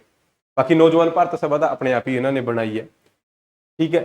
ਇਸ ਤੋਂ ਬਾਅਦ ਇੱਕ ਘਟਨਾ ਹੋਰ ਹੈ ਜੀ, ਬਹੁਤ ਇੰਪੋਰਟੈਂਟ ਹੈ, ਡਾਇਰੈਕਟ ਪੇਪਰ 'ਚ ਪੁੱਛਿਆ ਜਾਂਦਾ ਹੈ। ਕੇਂਦਰੀ ਅਸੈਂਬਲੀ ਦੇ ਵਿੱਚ ਬੰਬ ਸੁੱਟਿਆ ਗਿਆ ਦਿੱਲੀ ਦੇ ਵਿੱਚ, ਜਿਹੜੀ ਅੱਜ ਕੱਲ੍ਹ ਪਾਰਲੀਮੈਂਟ ਬਣੀ ਹੋਈ ਹੈ, ਕੇਂਦਰ ਲੈਜਿਸਲੇਟਿਵ ਅਸੈਂਬਲੀ ਹੈ ਜਿਹੜੀ, ਠੀਕ ਹੈ ਜੀ। ਉੱਥੇ 8 ਅਪ੍ਰੈਲ 1929 ਨੂੰ ਭਗਤ ਸਿੰਘ ਤੇ ਇੱਕ ਨਾਲ ਸਾਥੀ ਸੀਗਾ ਜੀ ਬਟੂਕੇਸ਼ਵਰ ਦੱਤ, ਦੋ ਬਿੱਲ ਉੱਥੇ ਪਾਸ ਹੋ ਰਹੇ ਸੀ। ਇੱਕ ਟ੍ਰੇਡ ਡਿਸਪਿਊਟ ਬਿੱਲ ਸੀਗਾ ਤੇ ਇੱਕ ਕਿਹੜਾ ਬਿੱਲ ਸੀਗਾ ਬਈ? Public safety bill. Trade dispute bill ਤੇ ਪਬਲਿਕ ਸੇਫਟੀ ਬਿੱਲ। ਤੇ ਇਹਨਾਂ ਦਾ ਮੰਨਣਾ ਸੀਗਾ ਕਿ ਇਹ ਬਿੱਲ ਜਿਹੜੇ ਮਜ਼ਦੂਰ ਤੇ ਜਨਤਾ ਉਹਨਾਂ ਦੇ ਵਿਰੋਧੀ ਹੈਗੇ ਆ, ਇਹ ਬਿੱਲ ਪਾਸ ਨਹੀਂ ਹੋਣੇ ਚਾਹੀਦੇ, ਤਾਂ ਦੋ ਬੰਬ ਫੈਂਕੇ ਜਾਂਦੇ ਆ, ਠੀਕ ਹੈ। 8 ਅਪ੍ਰੈਲ 1829 ਨੂੰ ਭਗਤ ਸਿੰਘ ਤੇ ਬਟੂਕੇਸ਼ਵਰ ਨੇ ਅਸੈਂਬਲੀ ਵਿੱਚ 2 ਬੰਬ ਸੁੱਟੇ, ਖਾਲੀ ਟੇਬਲ ਤੇ, ਕਿਸੇ ਤੇ ਮਾਰੇ ਨਹੀਂ, ਠੀਕ ਹੈ, ਖਾਲੀ ਟੇਬਲ ਦੇ ਉੱਤੇ ਸੁੱਟੇ ਆ। ਕਿਸੇ ਨੂੰ ਮਾਰਨਾ ਇਹਨਾਂ ਦਾ ਏਮ ਨਹੀਂ ਸੀਗਾ, ਬਸ ਏਮ ਕੀ ਸੀਗਾ ਕਿ ਹਾਂ ਸਰਕਾਰ ਤੱਕ ਆਪਣੀ ਗੱਲ ਪਹੁੰਚਾਣੀ ਹੈ। ਨਾ ਭੱਜਦੇ ਆ ਉੱਥੋਂ, ਖੜੇ ਹੋ ਕੇ ਗ੍ਰਿਫਤਾਰੀ ਦਿੰਦੇ ਆ ਤੇ ਨਾਰੇ ਲਗਾਉਂਦੇ ਆ ਇਨਕਲਾਬ ਜਿੰਦਾਬਾਦ ਦੇ, ਠੀਕ ਹੈ। ਤੇ ਬਸ ਉਹੀ ਹੈ, ਦੇਖੋ ਫਟਾਫਟ ਪੁਆਇੰਟ, ਠੀਕ ਹੈ। ਭਗਤ ਸਿੰਘ ਤੇ ਬਟੂਕੇਸ਼ਵਰ ਦੱਤ ਨੇ ਭੱਜਣ ਦੀ ਬਜਾਏ ਗ੍ਰਿਫਤਾਰੀ ਦਿੱਤੀ ਤੇ ਨਾਰੇ ਲਗਾਏ ਇਨਕਲਾਬ ਜਿੰਦਾਬਾਦ, ਸਾਮਰਾਜਵਾਦ ਮੁਰਦਾਬਾਦ, ਠੀਕ ਹੈ। ਅਸੈਂਬਲੀ ਵਿੱਚ ਲਾਲ ਰੰਗ ਦੇ ਪਰਚੇ ਸੁੱਟੇ ਜਿਨ੍ਹਾਂ ਤੇ ਲਿਖਿਆ ਹੋਇਆ ਸੀ ਕਿ ਬੋਲਿਆਂ ਨੂੰ ਸੁਣਾਉਣ ਵਾਸਤੇ ਧਮਾਕਿਆਂ ਦੀ ਲੋੜ ਪੈਂਦੀ ਹੈ, ਮਤਲਬ ਜਿਨ੍ਹਾਂ ਦੇ ਕੰਨ ਖਰਾਬ ਹੈ, ਬੋਲਿਆਂ ਨੂੰ ਸੁਣਾਉਣ ਵਾਸਤੇ ਧਮਾਕਿਆਂ ਦੀ ਲੋੜ ਪੈਂਦੀ ਹੈ। ਇਹ ਸੀਗਾ ਜੀ ਸੈਂਟਰਲ ਅਸੈਂਬਲੀ ਕੇਸ। ਦੋਨੇ ਬਿੱਲ ਯਾਦ ਰੱਖਣੇ ਆ, ਦੋਨੇ ਬੰਦੇ ਯਾਦ ਰੱਖਣੇ ਆ, ਕਿਉਂਕਿ ਪੇਪਰ ਦੇ ਵਿੱਚ ਕੁਐਸਚਨ ਇਦਾਂ ਪੁੱਛਿਆ ਜਾਂਦਾ ਹੈ ਕਿ ਦੇਖੋ ਇਹ ਤਾਂ ਸਾਰਿਆਂ ਨੂੰ ਪਤਾ ਹੈ ਜੀ ਅਸੈਂਬਲੀ 'ਚ ਬੰਬ ਕਿਹਨੇ ਸੁੱਟਿਆ? ਭਗਤ ਸਿੰਘ। ਨਾਲ ਵਾਲਾ ਬੰਦਾ ਯਾਦ ਰੱਖਣਾ ਹੈ ਕੌਣ, ਕਿਉਂਕਿ ਪੇਪਰ 'ਚ ਪੁੱਛਿਆ ਗਿਆ ਸੀਗਾ ਕੁਐਸਚਨ ਪਿਛਲੀ ਵਾਰ ਕਿ ਸੈਂਟਰਲ ਅਸੈਂਬਲੀ ਦੇ ਵਿੱਚ ਭਗਤ ਸਿੰਘ ਅਤੇ ਉਸਦੇ ਕਿਹੜੇ ਸਾਥੀ ਨੇ ਬੰਬ ਸੁੱਟੇ ਸੀਗੇ? ਤਾਂ ਸਾਥੀ ਦਾ ਨਾਂ ਯਾਦ ਰੱਖਣਾ ਹੈ ਬਟੂਕੇਸ਼ਵਰ ਦੱਤ, ਠੀਕ ਹੈ। ਤਰੀਕ ਯਾਦ ਰੱਖਣੀ ਹੈ 8 ਅਪ੍ਰੈਲ। ਕਿਉਂ ਸੁੱਟੇ ਆ? 2 ਬਿੱਲ ਪਾਸ ਹੋ ਰਹੇ ਸੀਗੇ ਜੀ, trade dispute bill, public safety bill, ਠੀਕ ਹੈ, ਯਾਦ ਰੱਖਣਾ ਹੈ। ਚਲੋ ਅੱਗੇ ਆ ਜਾਓ। ਦਿੱਲੀ ਦੀ ਅਦਾਲਤ ਦੇ ਵਿੱਚ ਕੇਸ ਚੱਲ ਰਿਹਾ ਜੀ, ਗ੍ਰਿਫਤਾਰੀ ਇਹਨਾਂ ਨੇ ਦਿੱਤੀ ਸੀਗੀ ਤੇ 12 ਜੂਨ 1929 ਨੂੰ ਭਗਤ ਸਿੰਘ ਤੇ ਬਟੂਕੇਸ਼ਵਰ ਦੱਤ ਨੂੰ ਜੀਵਨ ਭਰ ਲਈ ਕਾਲੇ ਪਾਣੀ ਦੀ ਸਜ਼ਾ ਮਿਲਦੀ ਹੈ, ਆਜੀਵਨ ਕਾਰਾਵਾਸ ਮਿਲਦਾ ਹੈ ਤੇ ਕਾਲਾ ਪਾਣੀ ਯਾਨੀ ਅੰਡੋਮਾਨ ਨਿਕੋਬਾਰ ਦੀ ਜੇਲ੍ਹ ਦੇ ਵਿੱਚ ਭੇਜਣਾ ਹੁੰਦਾ ਹੈ। ਪਰ ਇਸੇ ਦੌਰਾਨ ਹੁੰਦਾ ਕਿ ਆ ਲਾਹੌਰ ਦੇ ਵਿੱਚ ਛਾਪੇਮਾਰੀ ਚੱਲ ਰਹੀ ਸੀਗੀ ਤੇ ਲਾਹੌਰ ਦੇ ਵਿੱਚ ਬੰਬ ਬਣਾਉਣ ਦੀ ਫੈਕਟਰੀ ਹੈ ਜਿਹੜੀ ਉਹ ਫੜੀ ਜਾਂਦੀ ਹੈ, ਠੀਕ ਹੈ। ਉੱਥੇ ਬੰਦੇ ਆ ਜਿਹੜੇ ਰੰਗੇ ਹੱਥ ਪਕੜੇ ਜਾਂਦੇ ਆ, ਉਹ ਦੇਖਦੇ ਆਪਾਂ। ਰਾਜਗੁਰੂ, ਸੁਖਦੇਵ, ਜਿਤਨ ਦਾਸ, ਹੋਰ ਵੀ ਕ੍ਰਾਂਤੀਕਾਰੀ ਸੀਗੇ ਜਿਨ੍ਹਾਂ ਨੂੰ ਪੁਲਿਸ ਨੇ ਬੰਬ ਬਣਾ ਰਹੇ ਸੀਗੇ, ਇਹ ਉਹ ਫੈਕਟਰੀ ਸਮੇਤ ਫੜ ਲਿਆ ਲਾਹੌਰ ਦੇ ਵਿੱਚ, ਠੀਕ ਹੈ। ਪੂਰੀ ਕਾਰਵਾਈ ਚੱਲਦੀ ਹੈ ਤੇ ਉਹਦੇ ਵਿੱਚ ਭਗਤ ਸਿੰਘ ਤੇ ਬਟੂਕੇਸ਼ਵਰ ਦੱਤ ਇਹਨਾਂ ਸਾਰਿਆਂ ਦੇ ਲਿੰਕ ਮਿਲਦੇ ਆ। ਇਹਨਾਂ ਨੂੰ ਦਿੱਲੀ ਤੋਂ ਫਿਰ ਪੰਜਾਬ ਲੈ ਕੇ ਆਇਆ ਜਾਂਦਾ ਹੈ, ਲਾਹੌਰ ਲੈ ਕੇ ਆਇਆ ਜਾਂਦਾ ਤੇ ਲਾਹੌਰ ਦੇ ਵਿੱਚ ਫਿਰ ਕੇਸ ਚੱਲਦਾ ਹੈ, ਠੀਕ ਹੈ। ਇੱਕ ਕੇਸ ਤਾਂ ਆਲਰੇਡੀ ਉਹ ਚੱਲ ਹੀ ਰਿਹਾ, ਉਹਦੇ 'ਚ ਤਾਂ ਜੀਵਨ ਭਰ ਦੀ ਸਜ਼ਾ ਹੋ ਹੀ ਚੁੱਕੀ ਹੈ। ਇੱਕ ਕੇਸ ਹੋਰ ਚੱਲਦਾ ਹੈ, ਭਗਤ ਸਿੰਘ ਤੇ ਬਟੂਕੇਸ਼ਵਰ ਦੱਤ ਨੂੰ ਦਿੱਲੀ ਤੋਂ ਲਾਹੌਰ ਜੇਲ੍ਹ 'ਚ ਲਿਆਇਆ ਗਿਆ। ਦਿੱਲੀ ਤੋਂ ਕਿਹੜੀ ਜੇਲ੍ਹ ਦੇ ਵਿੱਚ? ਲਾਹੌਰ ਜੇਲ੍ਹ ਵਿੱਚ ਲਿਆਂਦਾ ਗਿਆ। ਲਾਹੌਰ ਸਾਜ਼ਿਸ਼ ਕੇਸ ਚੱਲਿਆ। ਹੁਣ ਕਿਹੜਾ ਚੱਲਿਆ? ਲਾਹੌਰ ਸਾਜ਼ਿਸ਼ ਕੇਸ। ਪਹਿਲਾਂ ਕਿਹੜਾ ਕੇਸ ਚੱਲ ਰਿਹਾ ਸੀਗਾ ਜੀ? ਪਹਿਲਾ ਕੇਸ ਚੱਲ ਰਿਹਾ ਸੀਗਾ ਅਸੈਂਬਲੀ ਕੇਸ, ਬੰਬ ਵਾਲਾ ਕੇਸ ਹੈ, ਠੀਕ ਹੈ। ਹੁਣ ਕਿਹੜਾ ਚੱਲਿਆ? ਲਾਹੌਰ ਸਾਜ਼ਿਸ਼ ਕੇਸ, ਠੀਕ ਹੈ। ਇੱਥੇ ਜਦੋਂ ਜੇਲ੍ਹ ਦੇ ਵਿੱਚ ਸੀਗੇ ਤਾਂ ਭਗਵਤੀ ਚਰਨ ਵੋੜਾ ਟਰਾਈ ਕਰਦਾ ਹੈ ਕਿ ਜੇਲ੍ਹ ਚੋਂ ਛਡਵਾਇਆ ਜਾਏ, ਠੀਕ ਹੈ ਜੀ, ਜੇਲ੍ਹ ਤੋੜੀ ਜਾਏ, ਬਟ ਫੇਲ ਹੋ ਜਾਂਦੀ ਹੈ ਕੋਸ਼ਿਸ਼, ਓਕੇ। 15 ਜੂਨ 1929 ਨੂੰ ਜੇਲ੍ਹ ਦੇ ਵਿੱਚ ਦੇਖੋ ਪਤਾ ਕੀ ਹੁੰਦਾ, ਜੇਲ੍ਹ ਦੇ ਵਿੱਚ ਇਹਨਾਂ ਦੇ ਨਾਲ ਬਹੁਤ ਜ਼ਿਆਦਾ ਮਾੜਾ ਵਿਵਹਾਰ ਕਰਿਆ ਜਾ ਰਿਹਾ ਸੀਗਾ ਜੀ। ਠੀਕ ਹੈ, ਖਾਣਾ ਪੀਣਾ ਅੱਛਾ ਨਹੀਂ ਸੀਗਾ, ਨਾ ਲਿਖਣ ਵਾਸਤੇ ਪੜ੍ਹਨ ਵਾਸਤੇ ਕੁਝ ਨਿਊਜ਼ਪੇਪਰ ਇਦਾਂ ਮਿਲਦੇ ਸੀਗੇ, ਸਾਹਿਤਯ ਵੀ ਨਹੀਂ ਮਿਲਦਾ ਸੀ। ਤਾਂ ਇਹ ਜਿਹੜੇ ਰਾਜਨੀਤਿਕ ਕੈਦੀਆਂ ਦੇ ਹੱਕ ਹੁੰਦੇ ਆ ਉਹ ਨਹੀਂ ਦੇ ਰਹੀ ਸੀ ਗੌਰਮੈਂਟ। ਤਾਂ ਰਾਜਨੀਤਿਕ ਕੈਦੀਆਂ ਦੇ ਹੱਕ ਦੇ ਲਈ ਭੁੱਖ ਹੜਤਾਲ ਕਰਨੀ ਸ਼ੁਰੂ ਕਰਦੇ ਆ ਹੌਲੀ ਹੌਲੀ ਕਰਕੇ ਕ੍ਰਾਂਤੀਕਾਰੀ। ਠੀਕ ਹੈ, ਤਾਂ 15 ਜੂਨ 1929 ਨੂੰ ਰਾਜਨੀਤਿਕ ਕੈਦੀਆਂ ਨਾਲ ਕੀਤੇ ਜਾ ਰਹੇ ਸਰਕਾਰ ਦੇ ਮਾੜੇ ਵਿਵਹਾਰ ਦੇ ਵਿਰੁੱਧ ਭੁੱਖ ਹੜਤਾਲ ਸ਼ੁਰੂ ਕਰ ਦਿੰਦੇ ਆ ਕੁਝ ਕ੍ਰਾਂਤੀਕਾਰੀ। ਠੀਕ ਹੈ, ਹੌਲੀ ਹੌਲੀ ਸਾਰੇ ਕਰਨ ਲੱਗ ਜਾਂਦੇ ਆ। ਤੇ 13 ਸਤੰਬਰ 1929 ਨੂੰ ਇੱਕ ਵਿਅਕਤੀ ਸੀਗਾ ਜੀ, ਇੱਕ ਕ੍ਰਾਂਤੀਕਾਰੀ ਜਤਿਨ ਦਾਸ, ਕਿਤੇ ਜਤਿਨ ਦਾਸ ਲਿਖਿਆ ਮਿਲਦਾ, ਕਦੇ ਕਿਤੇ ਜਤਿਨ ਦਾਸ ਲਿਖਿਆ ਮਿਲਦਾ, ਕੋਈ ਚੱਕਰ ਨਹੀਂ, ਜਤਿਨ ਦਾਸ ਜਤਿਨ ਦਾਸ ਸੇਮ ਹੀ ਹੈ ਬੰਦਾ। ਇਹਦਾ 63 ਦਿਨ ਲਗਾਤਾਰ ਭੁੱਖੇ ਰਹਿ ਚੁੱਕਿਆ ਸੀਗਾ। 64ਵੇਂ ਦਿਨ ਇਹਦਾ ਦੇਹਾਂਤ ਹੋ ਜਾਂਦਾ ਹੈ ਬਈ ਬੰਦੇ ਦਾ। 64ਵੇਂ ਦਿਨ ਲਗਾਤਾਰ ਭੁੱਖਾ ਰਹਿਣ ਕਰਕੇ ਇਹਨਾਂ ਦੀ ਮੌਤ ਹੋ ਜਾਂਦੀ ਹੈ, ਯਾਨੀ ਸ਼ਹੀਦ ਹੋ ਜਾਂਦੇ ਆ। ਠੀਕ ਹੈ, ਤਾਂ ਯਾਦ ਰੱਖਣਾ, ਇਹ ਪੁੱਛਿਆ ਜਾਂਦਾ ਹੈ ਬਈ 63ਵੇਂ ਦਿਨ ਪੁੱਛਣ ਭਾਵੇਂ 64ਵੇਂ ਦਿਨ ਪੁੱਛਣ ਕਿ ਇਹਨਾਂ ਦੀ ਡੈਥ ਹੋਈ ਹੈ ਜਤਿਨ ਦਾਸ ਦੀ, ਯਾਦ ਰੱਖਣਾ। ਠੀਕ ਹੈ, ਤੇ ਉਸ ਤੋਂ ਬਾਅਦ ਸਰਕਾਰ ਨੂੰ ਫਿਰ ਝੁਕਣਾ ਪੈਂਦਾ ਹੈ, ਸਰਕਾਰ ਸਾਰੀ ਮੰਗਾਂ ਮੰਨਦੀ ਹੈ। ਓਕੇ, ਤਾਂ ਲਾਹੌਰ ਸਾਜ਼ਿਸ਼ ਕੇਸ ਚੱਲ ਰਿਹਾ ਜੀ। ਲਾਹੌਰ ਸਾਜ਼ਿਸ਼ ਕੇਸ ਦਾ ਫੈਸਲਾ ਆਉਂਦਾ ਹੈ 7 ਅਕਤੂਬਰ 1930 ਨੂੰ, ਤੇ ਇਸ ਫੈਸਲੇ ਦੇ ਵਿੱਚ ਭਗਤ ਸਿੰਘ, ਰਾਜਗੁਰੂ, ਸੁਖਦੇਵ ਇਹਨਾਂ ਤਿੰਨਾਂ ਨੂੰ ਫਾਂਸੀ ਹੁੰਦੀ ਹੈ। 7 ਹੋਰ ਜਿਹੜੇ ਸੀਗੇ ਬਈ ਉਹਨਾਂ ਨੂੰ ਕਾਲੇ ਪਾਣੀ ਦੀ ਸਜ਼ਾ ਹੁੰਦੀ ਹੈ। ਠੀਕ ਹੈ ਜੀ, ਕਾਲੇ ਪਾਣੀ ਦੀ ਸਜ਼ਾ, ਇਹਨੂੰ ਅੰਗਰੇਜ਼ੀ 'ਚ ਸਹੀ ਲਿਖ ਲਓ, ਬਲੈਕ ਵਾਟਰ ਨਹੀਂ ਆਊਗਾ ਇੱਥੇ। ਠੀਕ ਹੈ, ਤੇ ਹਾਂ ਇਹਨਾਂ ਨੂੰ ਤੁਸੀਂ ਲਿਖ ਲਿਓ ਅੰਡੋਮਾਨ ਨਿਕੋਬਾਰ ਦੀ ਜੇਲ੍ਹ ਵਿੱਚ ਭੇਜਿਆ ਜਾਂਦਾ ਹੈ। ਕਾਲਾ ਪਾਣੀ ਉੱਥੇ ਸੀਗਾ ਨਾ, ਅੰਡੋਮਾਨ ਨਿਕੋਬਾਰ ਦੀ ਜੇਲ੍ਹ ਦੇ ਵਿੱਚ। ਓਕੇ, ਤਾਂ ਫਾਂਸੀ ਫਿਰ ਤੁਹਾਨੂੰ ਪਤਾ ਹੀ ਹੈ 23 ਮਾਰਚ, ਸੁਪਰ ਇੰਪੋਰਟੈਂਟ ਡੇਟ ਹੈ, ਡਾਇਰੈਕਟ ਪੁੱਛਿਆ ਜਾਂਦਾ ਹੈ ਕਿਹਨੂੰ ਕਿਹਨੂੰ ਫਾਂਸੀ ਹੋਈ ਹੈ। ਭਗਤ ਸਿੰਘ, ਰਾਜਗੁਰੂ ਤੇ ਸੁਖਦੇਵ ਨੂੰ ਫਾਂਸੀ ਹੋਈ ਹੈ ਸ਼ਾਮ ਦੇ ਟਾਈਮ। ਠੀਕ ਹੈ, ਵੈਸੇ ਤਾਂ ਸਵੇਰੇ ਦੇਣੀ ਹੁੰਦੀ ਸੀਗੀ ਬਟ ਸ਼ਾਮ ਨੂੰ ਹੀ ਫਾਂਸੀ ਦੇਤੀ ਸੀ। ਤੇ ਜਿਹੜੀ ਡੈੱਡ ਬੋਡੀ ਸੀਗੀ ਉਹ ਵੀ ਘਰ ਵਾਲਿਆਂ ਨੂੰ ਨਹੀਂ ਸੌਂਪੀ, ਪੁਲਿਸ ਨੇ ਆਪਣੇ ਆਪ ਹੀ ਅੰਤਿਮ ਸੰਸਕਾਰ ਕਰਕੇ ਸਤਲੁਜ ਫਲੋ ਕਰਾਤੀ ਸੀਗੀ। ਠੀਕ ਹੈ, ਕੁਝ ਹੋਰ ਫੈਕਟ ਦੇਖ ਲਓ ਜੀ, ਜਿਵੇਂ ਭਗਤ ਸਿੰਘ ਦੀ ਰਚਨਾਵਾਂ ਪੁੱਛੀਆਂ ਜਾਂਦੀਆਂ। ਇੱਕ ਤਾਂ ਬੁੱਕ ਹੈ ਜੀ ਜੇਲ੍ਹ ਡਾਇਰੀ, ਇੱਕ ਇਹਨਾਂ ਨੇ ਲੇਖ ਲਿਖਿਆ ਸੀਗਾ ਮੈਂ ਨਾਸਤਿਕ ਕਿਉਂ ਹਾਂ, ਬਹੁਤ ਇੰਪੋਰਟੈਂਟ ਹੈ, ਪੇਪਰ 'ਚ ਡਾਇਰੈਕਟ ਪੁੱਛਿਆ ਜਾਂਦਾ ਹੈ। ਇਹ ਆਪਣੇ ਆਪ ਨੂੰ ਨਾਸਤਿਕ ਕਹਾਉਣ ਲੱਗੇ ਸੀਗੇ ਜੀ, ਨਾਸਤਿਕ ਬਣ ਗਏ ਸੀਗੇ, ਮੈਂ ਨਾਸਤਿਕ ਕਿਉਂ ਹਾਂ। ਬੰਬ ਬਣਾਉਣ ਦੀ ਫੈਕਟਰੀਆਂ ਕਿੱਥੇ ਲਾਈ ਹੋਈ ਸੀ, ਇੱਕ ਲਾਹੌਰ ਤੇ ਇੱਕ ਆਗਰਾ। ਤੇ ਇੱਕ ਕੁਐਸਚਨ ਆਇਆ ਸੀਗਾ ਪੇਪਰ ਦੇ ਵਿੱਚ ਕਿ ਬਚਪਨ ਦੇ ਵਿੱਚ ਕਿਹੜਾ ਕ੍ਰਾਂਤੀਕਾਰੀ ਬੰਦੂਕਾਂ ਬੀਜਦਾ ਸੀਗਾ, ਹਨਾ, ਉਹ ਖੇਤ 'ਚ ਆਪਣੇ ਮਤਲਬ ਛੋਟਾ ਸੀਗਾ ਜਦੋਂ। ਤਾਂ ਇਹ ਘਟਨਾ ਹੈ ਜਿਹੜੀ ਇਹ ਭਗਤ ਸਿੰਘ ਨਾਲ ਜੁੜੀ ਹੋਈ ਹੈ। ਠੀਕ ਹੈ, ਯਾਦ ਰੱਖਣਾ ਹੈ ਇਹ ਘਟਨਾ ਕਿਹਦੇ ਨਾਲ ਜੁੜੀ ਹੋਈ ਹੈ, ਭਗਤ ਸਿੰਘ ਦੇ ਨਾਲ।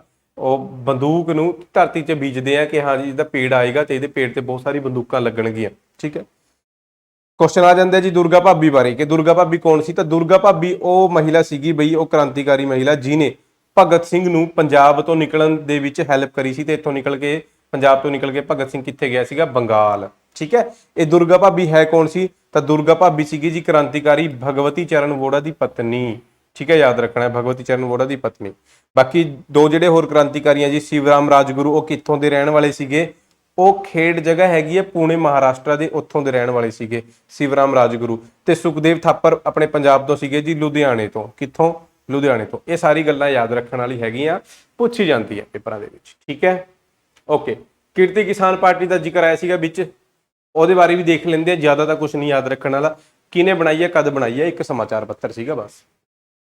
ਕਿਰਤੀ ਕਿਸਾਨ ਪਾਰਟੀ ਦੇ ਸੰਸਥਾਪਕ ਸੋਹਣ ਸਿੰਘ ਜੋਸ ਤੇ ਭਾਈ ਸੰਤੋਖ ਸਿੰਘ। ਠੀਕ ਹੈ, ਤੇ ਸੰਤੋਖ ਸਿੰਘ ਨੇ ਪੰਜਾਬੀ ਦੇ ਵਿੱਚ ਇੱਕ ਮਾਸਿਕ ਮੈਗਜ਼ੀਨ, ਇੱਕ ਪੱਤਰਿਕਾ ਵੀ ਸ਼ੁਰੂ ਕਰੀ ਹੈ ਕੀਰਤੀ ਨਾਂ ਤੋਂ। ਠੀਕ ਹੈ, ਜਿਹੜੀ ਅੰਮ੍ਰਿਤਸਰ ਤੋਂ ਛਪਦੀ ਸੀਗੀ, 1926 ਦੇ ਵਿੱਚ ਹੀ ਸਟਾਰਟ ਕਰੀ ਹੋਈ ਸੀਗੀ ਪਹਿਲਾਂ। ਓਕੇ, ਬਸ ਇੰਨਾ ਕੁ ਯਾਦ ਰੱਖਣਾ, ਹੋਰ ਕੁਝ ਨਹੀਂ। ਉਸ ਤੋਂ ਬਾਅਦ ਬਈ ਨੈਕਸਟ ਟੌਪਿਕ ਦੇਖੋ ਆਪਣਾ, 1935 ਦੇ ਵਿੱਚ ਦੁਬਾਰਾ ਅੰਗਰੇਜ਼ ਇੱਕ ਐਕਟ ਲੈ ਕੇ ਆਉਂਦੇ ਆ ਜੀ, ਗਵਰਨਮੈਂਟ ਆਫ ਇੰਡੀਆ ਐਕਟ 1935। ਠੀਕ ਹੈ, ਪੋਲਿਟਿਕਸ 'ਚ ਆਪਾਂ ਨੇ ਪੜ੍ਹਿਆ ਹੋਣਾ। ਠੀਕ ਹੈ ਜੀ, ਜਾਂ ਮਾਡਰਨ ਹਿਸਟਰੀ ਦੇ ਵਿੱਚ ਵੀ ਪੜ੍ਹਿਆ, ਦੋਨੇ ਜਗ੍ਹਾ ਇਸ ਦਾ ਜ਼ਿਕਰ ਆਉਂਦਾ ਹੈ। ਸਭ ਤੋਂ ਵੱਡਾ ਐਕਟ ਇਹੀ ਹੈ, ਈਵਨ ਆਪਣੇ ਭਾਰਤ ਦਾ ਸੰਵਿਧਾਨ ਹੈ ਜਿਹੜਾ ਇਸੇ ਐਕਟ ਦੇ ਉੱਤੇ ਬੇਸਡ ਹੈ। ਠੀਕ ਹੈ, ਇਸ ਐਕਟ ਦੇ ਵਿੱਚ ਸੀਗਾ ਕਿ ਸਟੇਟਾਂ ਦੇ ਵਿੱਚ ਇਲੈਕਸ਼ਨ ਹੋਣਗੇ ਤੇ ਇੱਥੇ ਜਿਹੜੀ ਸਰਕਾਰ ਹੈ, ਲੋਕਲ ਬੰਦੇ ਆਪਣੀ ਸਰਕਾਰ ਬਣਾ ਸਕਦੇ ਆ, ਯਾਨੀ ਇੰਡੀਅਨਸ ਨੂੰ ਇਹ ਹੱਕ ਦਿਆ ਗਿਆ ਕਿ ਉਹ ਸਟੇਟਾਂ ਦੇ ਵਿੱਚ ਆਪਣੀ ਸਰਕਾਰ ਬਣਾ ਸਕਦੇ ਆ, ਸੈਂਟਰ ਦੇ ਵਿੱਚ ਨਹੀਂ, ਸਟੇਟਾਂ ਦੇ ਵਿੱਚ। ਤਾਂ ਸਾਰੀ ਸਟੇਟਾਂ ਦੇ ਵਿੱਚ ਇਲੈਕਸ਼ਨ ਹੁੰਦੇ ਆ 1937 ਦੇ ਵਿੱਚ ਪਹਿਲੀ ਵਾਰ। ਓਕੇ, ਚਲੋ ਫਿਰ ਦੇਖਦੇ ਹਾਂ। ਜ਼ਿੰਮੇਵਾਰ ਸਰਕਾਰ ਵਾਸਤੇ ਪਹਿਲੀ ਵਾਰ ਇਲੈਕਸ਼ਨ ਹੁੰਦੇ ਆ। 1935 ਦਾ ਐਕਟ ਤੇ ਸੂਬਾਈ ਚੋਣਾਂ, ਸੂਬਾਈ ਮਤਲਬ ਸਟੇਟਾਂ ਦੀ ਚੋਣਾਂ। ਇਸ ਐਕਟ ਦੇ ਤਹਿਤ ਪੰਜਾਬ ਵਿੱਚ ਮੈਂਬਰਾਂ ਦੀ ਗਿਣਤੀ ਹੈ ਜਿਹੜੀ ਪਹਿਲਾਂ 93 ਸੀਗੀ, 93 ਤੋਂ ਵਧਾ ਕੇ ਕਿੰਨੀ ਕੀਤੀ ਗਈ ਹੈ, 175 ਕਰਤੀ ਜੀ। ਠੀਕ ਹੈ, ਤੇ ਪਹਿਲੀ ਵਾਰ ਭਾਰਤੀਆਂ ਨੂੰ ਸੂਬਿਆਂ ਦੇ ਵਿੱਚ ਜ਼ਿੰਮੇਵਾਰ ਸਰਕਾਰਾਂ ਜਿਨ੍ਹਾਂ ਦੀ ਕੋਈ ਰਿਸਪੌਂਸਿਬਿਲਟੀ ਹੁੰਦੀ ਹੈ, ਠੀਕ ਹੈ। ਰਿਸਪੌਂਸਿਬਲ ਗਵਰਨਮੈਂਟਸ ਇਸਟੈਬਲਿਸ਼ ਕਰਨ ਦਾ ਅਧਿਕਾਰ ਮਿਲ ਗਿਆ।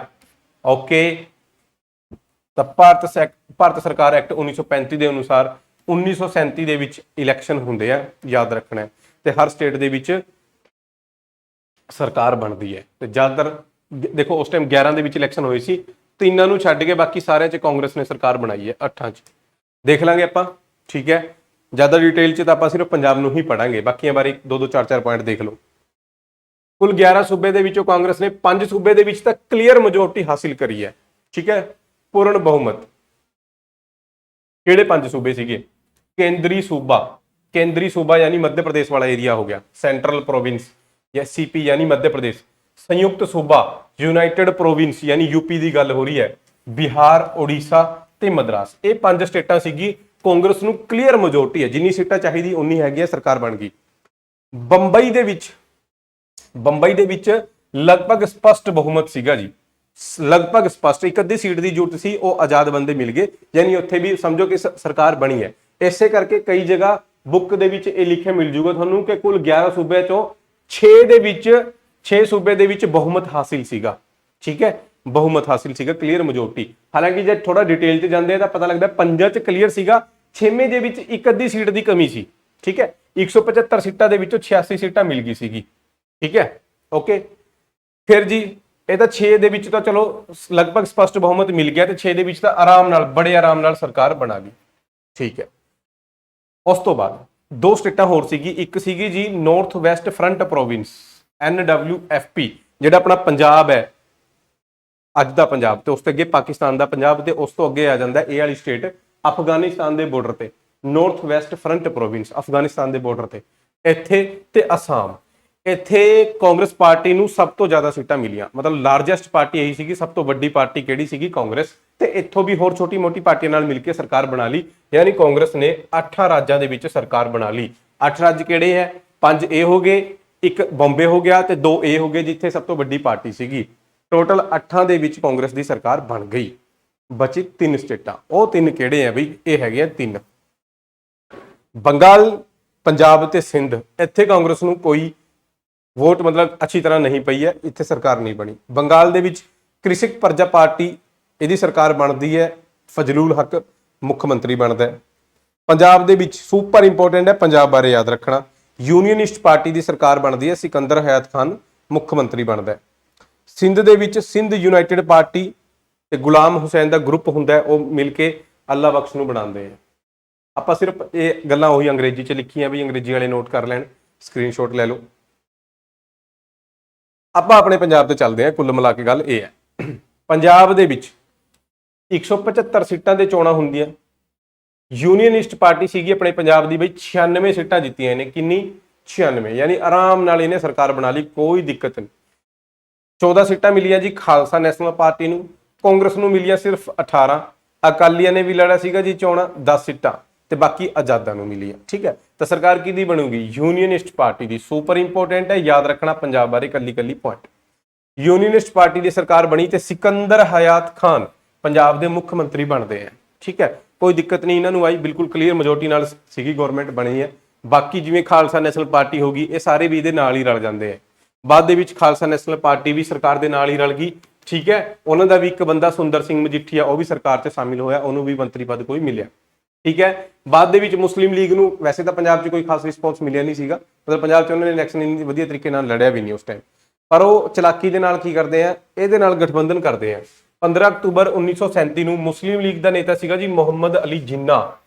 ਮੁਹੰਮਦ ਅਲੀ ਜਿੰਨਾ ਨੇ ਯੂਨੀਅਨਿਸਟ ਪਾਰਟੀ ਦੇ ਸਿਕੰਦਰ ਹਯਾਤ ਖਾਨ ਦੇ ਨਾਲ ਲਖਨਊ ਵਿੱਚ ਇੱਕ ਸਮਝੌਤਾ ਕੀਤਾ, ਠੀਕ ਹੈ। ਇਸ ਨੂੰ ਕਿਹਾ ਜਾਂਦਾ ਹੈ ਜਿੰਨਾ ਸਿਕੰਦਰ ਸਮਝੌਤਾ, ਜਿੰਨਾ ਸਿਕੰਦਰ ਸਮਝੌਤਾ ਜਾਂ ਜਿੰਨਾ ਹਯਾਤ ਸਮਝੌਤਾ। ਇਹ ਸਮਝੌਤੇ ਦੇ ਅਨੁਸਾਰ ਇਹ ਮਿਲ ਕੇ ਲੜਨਗੇ ਆਪਸ ਦੇ ਵਿੱਚ, ਜੋ ਵੀ ਇਲੈਕਸ਼ਨ ਹੋਏਗਾ ਆਪਸ ਦੇ ਵਿੱਚ ਇਲੈਕਸ਼ਨ ਮਿਲ ਕੇ ਲੜਨਗੇ, ਠੀਕ ਹੈ, ਯਾਦ ਰੱਖਣਾ ਹੈ। ਪੰਜਾਬ ਦੇ ਵਿੱਚ ਮੁਸਲਿਮ ਲੀਗ ਆਪਣੇ ਪੈਰ ਪਸਾਰਨੇ ਸ਼ੁਰੂ ਕਰ ਦਿੰਦੀ ਹੈ, ਮਤਲਬ ਇਹਦੇ ਥਰੂ, ਓਕੇ। ਬਾਕੀ ਅੱਗੇ ਵੀ ਹੈਗਾ ਬਾਈ, ਪਰ ਉਸ ਤੋਂ ਪਹਿਲਾਂ ਤੁਹਾਡੇ ਕੁਝ ਕੁਐਸਚਨਸ, ਤੁਹਾਡੇ ਕੁਝ ਡਾਊਟ ਕਲੀਅਰ ਕਰਦਾ ਹੈ। ਜਿਵੇਂ ਸਭ ਤੋਂ ਵੱਡਾ ਡਾਊਟ ਤੁਹਾਡਾ ਹੁੰਦਾ ਹੈ ਟੈਸਟ ਸੀਰੀਜ਼ ਤੇ ਮੈਥ ਨੂੰ ਲੈ ਕੇ ਤੇ ਕੰਪਿਊਟਰ ਨੂੰ ਲੈ ਕੇ, ਠੀਕ ਹੈ। ਮੈਂ ਤਿੰਨੋਂ ਤੁਹਾਨੂੰ ਸਭ ਤੋਂ ਪਹਿਲਾਂ ਮੈਥ ਬਾਰੇ ਆਪਾਂ ਗੱਲ ਕਰ ਲੈਂਦੇ ਹਾਂ, ਠੀਕ ਹੈ। ਤਾਂ ਮੈਥ ਇਹ ਮੈਥ ਮੈਜਿਕ ਬੈਚ ਹੈ ਜੀ, ਠੀਕ ਹੈ। ਇਹਦੇ ਨਾਲ ਤੁਸੀਂ ਜੁੜ ਸਕਦੇ ਹੋ ਮੈਥ ਮੈਜਿਕ ਬੈਚ ਦੇ ਨਾਲ, ਠੀਕ ਹੈ।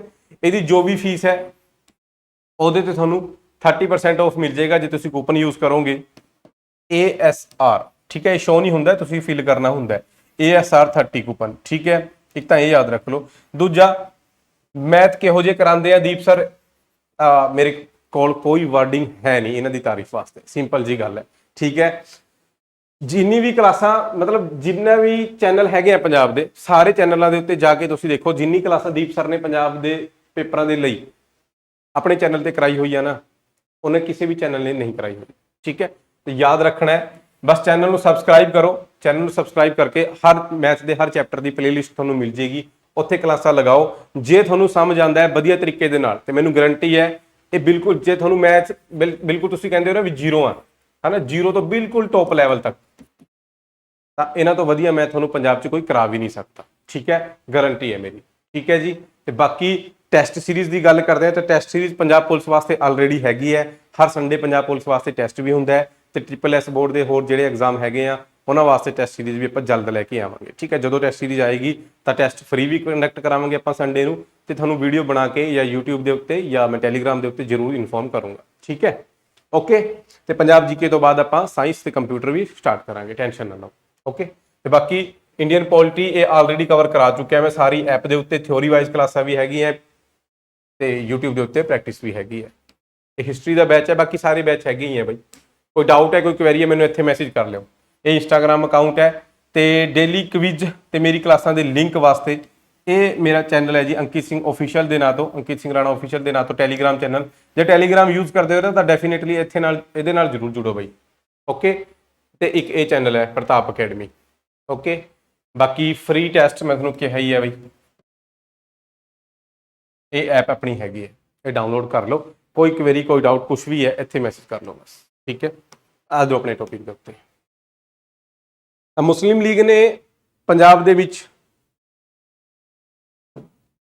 ਹੌਲੀ ਹੌਲੀ ਕਰਕੇ ਆਪਣਾ ਜਨਆਧਾਰ ਹੈ ਜਿਹੜਾ ਉਹ ਬਣਾਇਆ, ਠੀਕ ਹੈ।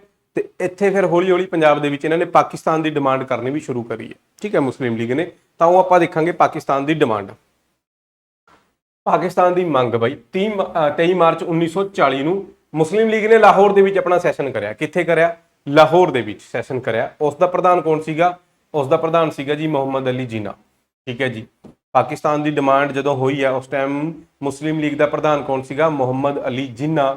ਤੇ ਇਸ ਸੈਸ਼ਨ ਦੇ ਵਿੱਚ ਭਾਰਤ ਤੋਂ ਅਲੱਗ ਹੋ ਕੇ ਇੱਕ ਮੁਸਲਿਮ ਰਾਸ਼ਟਰ ਪਾਕਿਸਤਾਨ ਦੀ ਮੰਗ ਕੀਤੀ ਗਈ।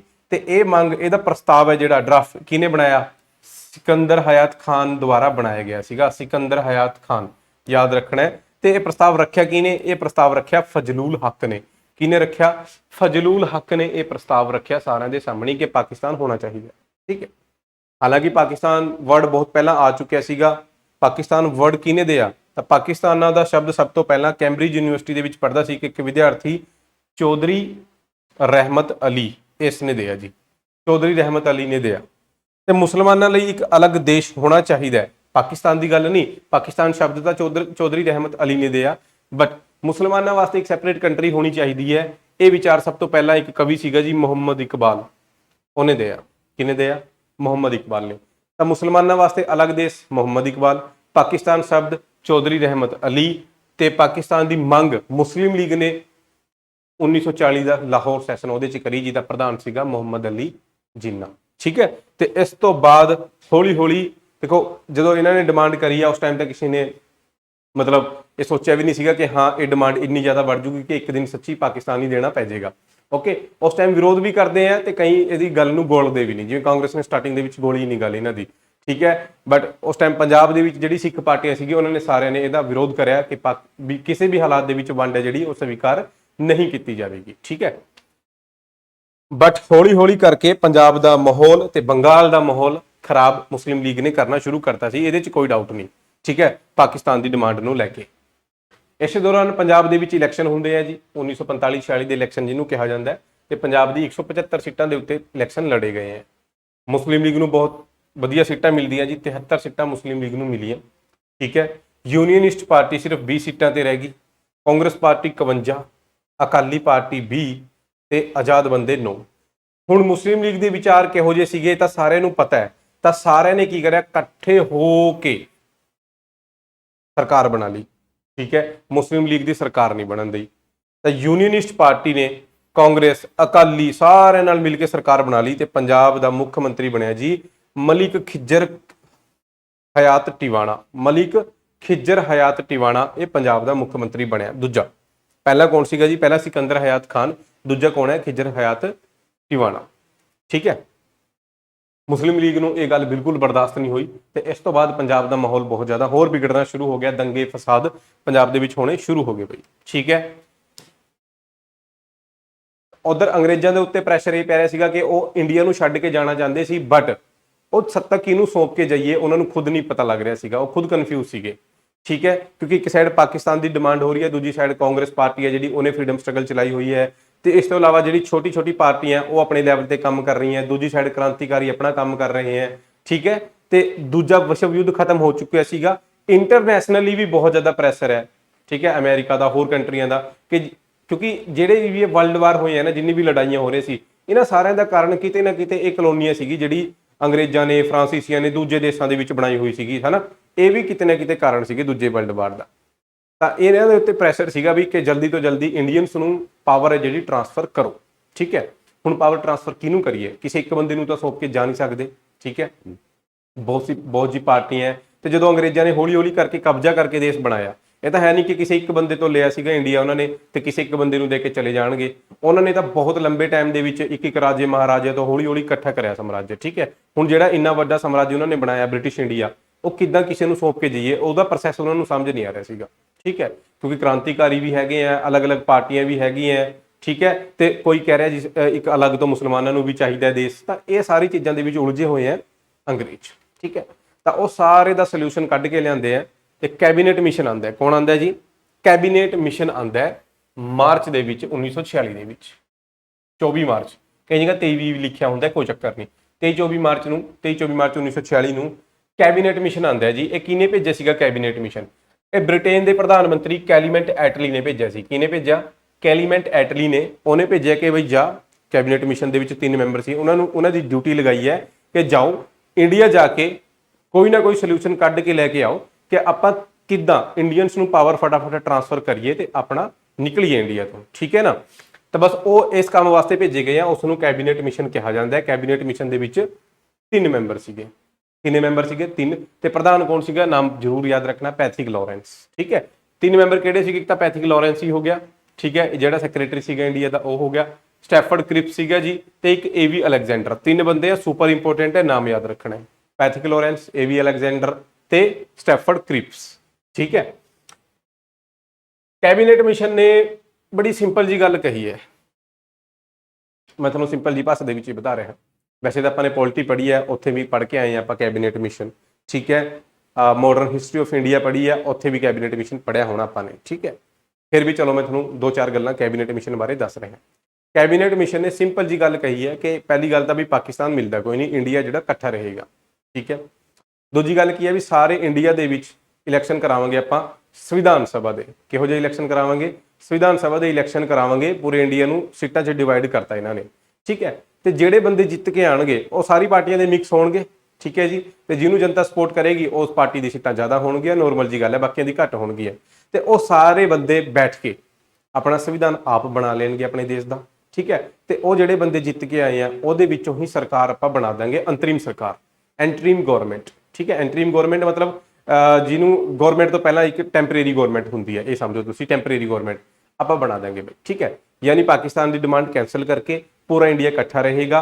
ਪੂਰੇ ਇੰਡੀਆ ਦੇ ਵਿੱਚ ਇਲੈਕਸ਼ਨ ਹੋਣਗੇ, ਸਾਰੀ ਪਾਰਟੀਆਂ ਇਲੈਕਸ਼ਨ ਲੜਨਗੀਆਂ, ਤੇ ਜਦੋਂ ਸਾਰੀ ਪਾਰਟੀਆਂ ਇਲੈਕਸ਼ਨ ਲੜ ਕੇ ਜਦੋਂ ਰਿਜ਼ਲਟ ਆਏਗਾ, ਸਾਰੇ ਬੰਦੇ ਬੈਠ ਕੇ ਜਿਹਦੀ ਸੀਟਾਂ ਜ਼ਿਆਦਾ ਉਹ ਆਪਣੀ ਸਰਕਾਰ ਵੀ ਬਣਾ ਲੇਗੀ ਤੇ ਬਾਕੀ ਸਾਰੇ ਬੰਦੇ ਮਿਲ ਕੇ ਸੰਵਿਧਾਨ ਵੀ ਬਣਾ ਲੈਣਗੇ। ਠੀਕ ਹੈ, ਜਦੋਂ ਸੰਵਿਧਾਨ ਬਣ ਕੇ ਰੈਡੀ ਹੋ ਜਾਏਗਾ, ਜਦੋਂ ਅੰਗਰੇਜ਼ਾਂ ਨੂੰ ਇਹ ਲੱਗੇਗਾ ਕਿ ਹੁਣ ਉਹ ਜਾ ਸਕਦੇ ਆ, ਉਹ ਪਾਵਰ ਜਿਹੜੀ ਗਵਰਨਮੈਂਟ ਬਣੀ ਹੈ ਅੰਤਰਿਮ ਗਵਰਨਮੈਂਟ, ਉਸ ਨੂੰ ਪਾਵਰ ਟ੍ਰਾਂਸਫਰ ਕਰਕੇ ਨਿਕਲ ਜਾਣਗੇ ਤੇ ਉਹੀ ਅੰਤਰਿਮ ਗਵਰਨਮੈਂਟ ਸੰਵਿਧਾਨ ਬਣਾਇਆ ਜਿਹੜਾ ਉਹ ਸੰਵਿਧਾਨ ਨੂੰ ਲਾਗੂ ਕਰਕੇ ਉਹਦੇ ਹਿਸਾਬ ਨਾਲ ਆਪਣਾ ਦੇਸ਼ ਚਲਾ ਲੇਗੀ।